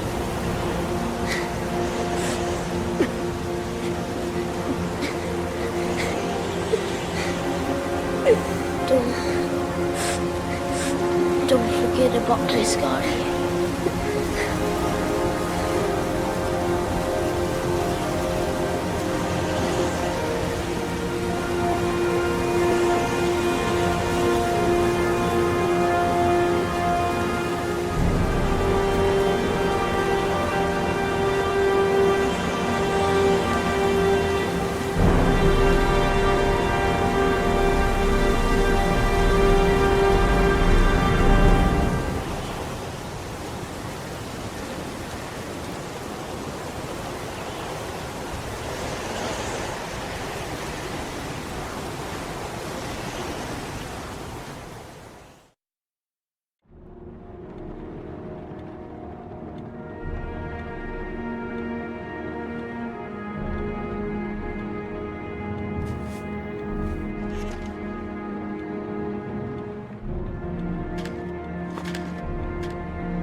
else you touch, girl.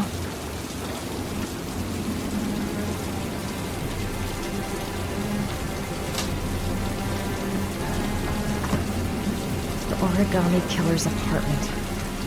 There must be something that'll tell me where Sean Mars is. That's where the smell of burning comes from. Evidence going up in smoke. A cop's uniform. Always trust a cop. That's why children went with him. He was dressed as a cop.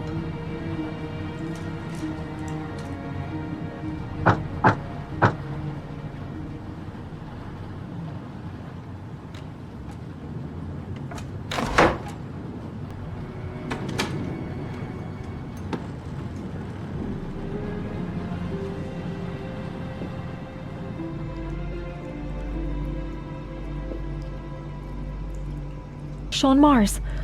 Oh, the lunatic's been watching him drown. But it's some kind of a well filling up with rain, slowly drowning him. Oh, there's not much time left. There must be something here showing where the well is. Shit, it needs a password.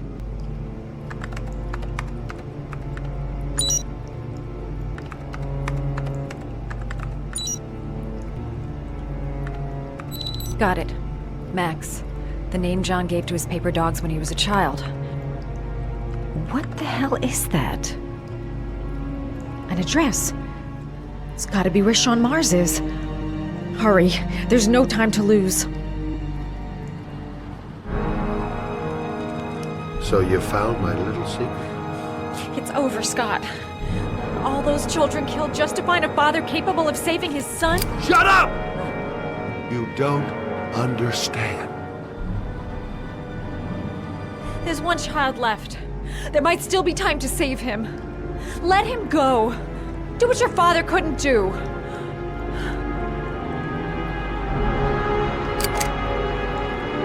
Get in there.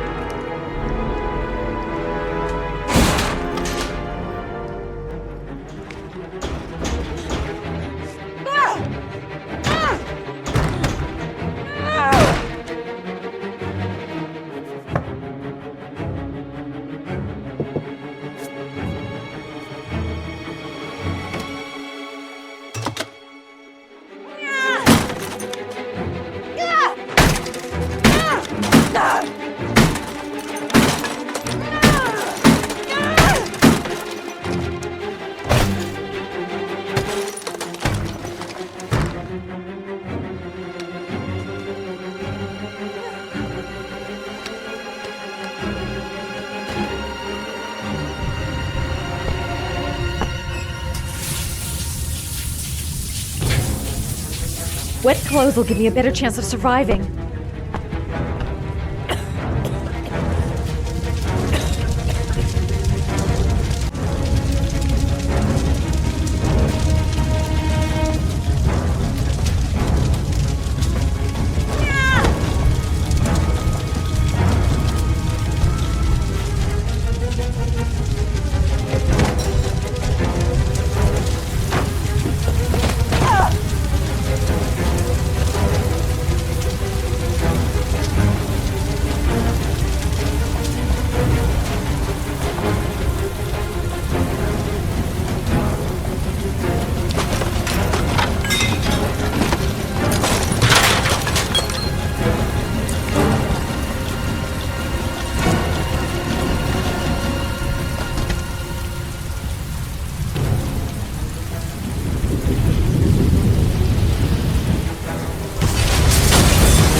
I know where Sean Mars is.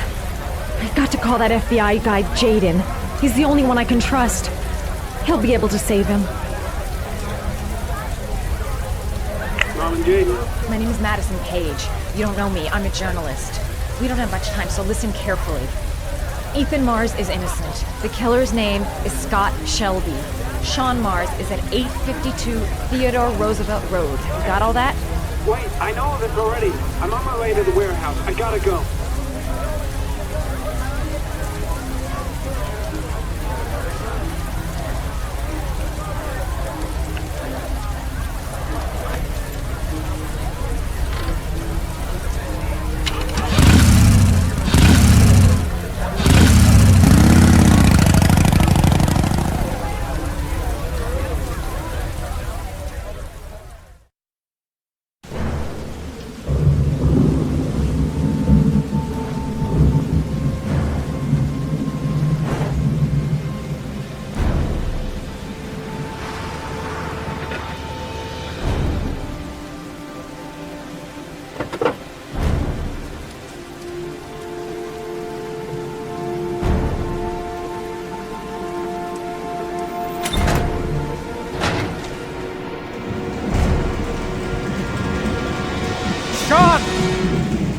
I've been looking for a long,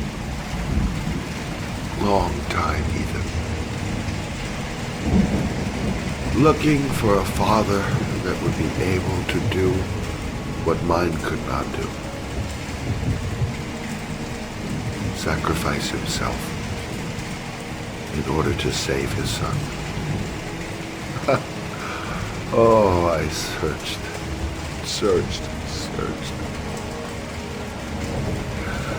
And then I remembered you.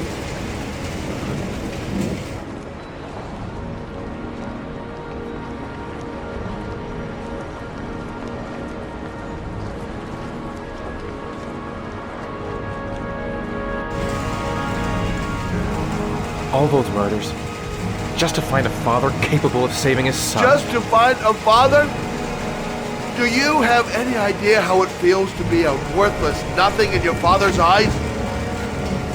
Believe me, I've suffered just as much as my victims.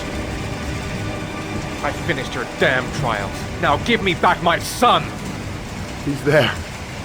All you have to do is open that grate.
Suspect is likely to be armed and dangerous.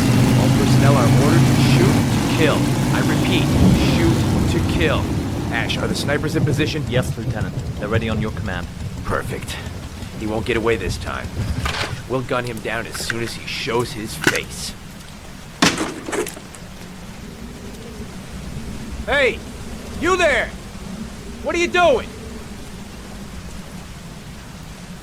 Lieutenant, my name is Madison Page. I'm a journalist. I have proof that Ethan Mars is innocent. He's not the origami killer. What is a journalist doing here? I thought I told everybody to keep their mouths shut. Now get her out of here. I don't want her getting in the way. Okay, Lieutenant. All right, come on. You're about to make a terrible mistake, Lieutenant. Ethan Mars is innocent. I can prove it. Oh!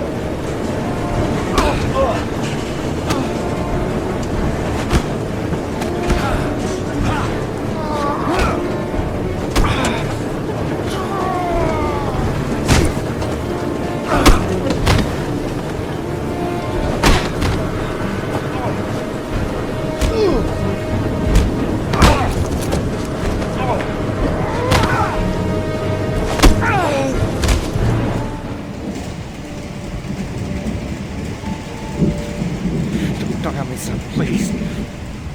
Breathe. You gotta breathe.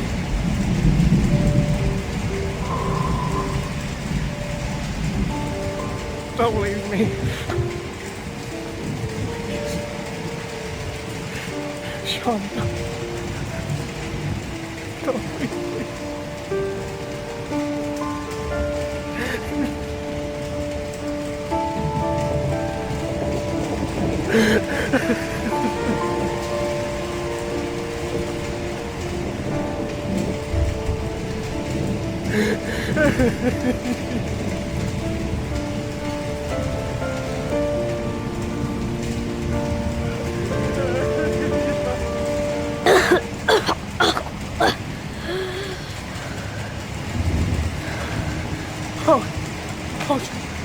Sean.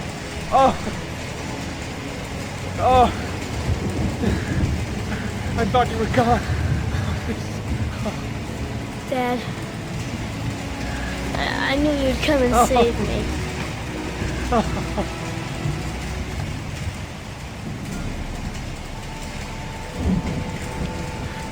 Sean, listen. You are the best thing that's ever happened to me in my life. I want you to know that whatever happens, I love you more than anything in the world. I'm not dead. I took the poison an hour ago, and I'm not dead.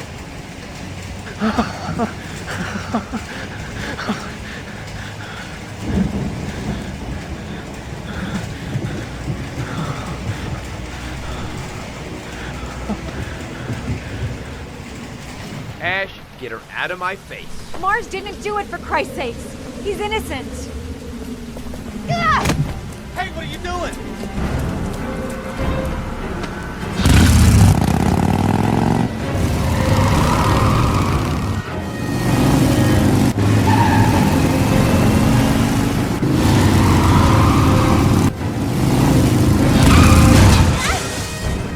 Oh, crap. What do we do? Attention all personnel, hold your fire. I repeat, hold your fire.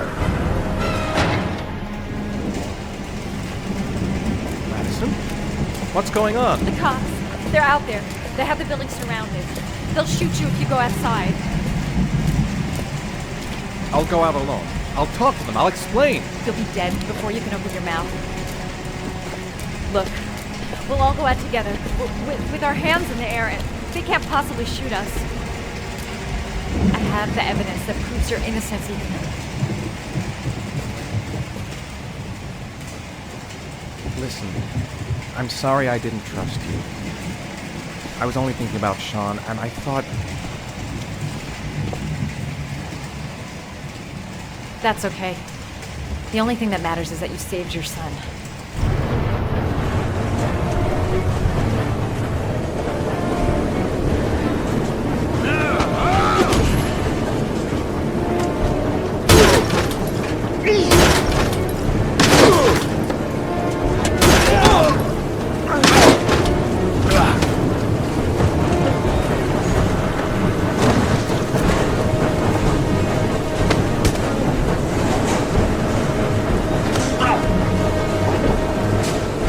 Save me. Please, save me.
general relief this morning when the police announced that they had found Sean Mars alive more than 4 days after his disappearance. Mars had been imprisoned in a well by the man known as the Origami Killer. The successful resolution of this case was made possible only by the bravery of Ethan Mars, who the police believed at one point to be the killer. It is no doubt due to his great courage and tenacity that he succeeded in foiling the plans of the Origami Killer. The police commissioner presented him with an official apology today. Our main headline today: it is reported that the police have identified the man thought to be the Origami Killer.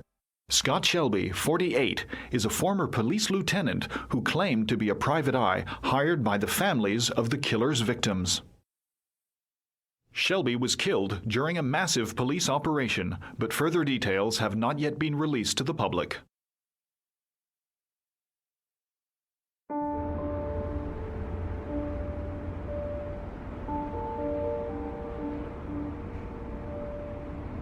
Let's just say a friend of a friend let me jump in line. If we like it, it's ours.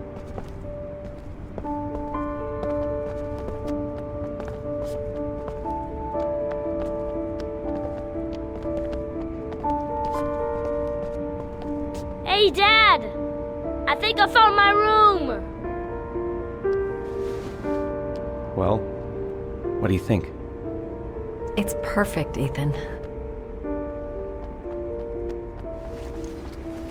We'll be able to forget what happened. We'll lead a normal life. And one day, it'll all just seem like a bad dream. We've earned the right to be happy now, Ethan. All three of us.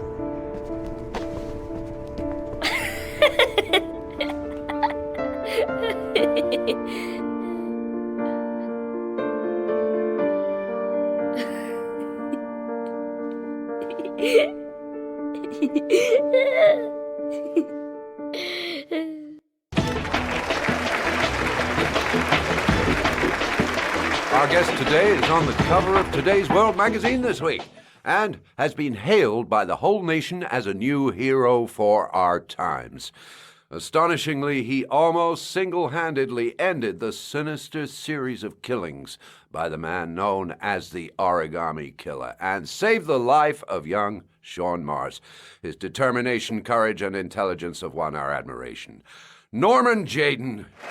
Good.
You killed my son, Scott. Were you thinking about that when you held me in your arms?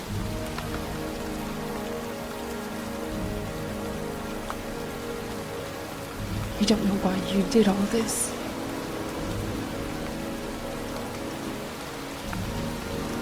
Nothing can justify it anyway.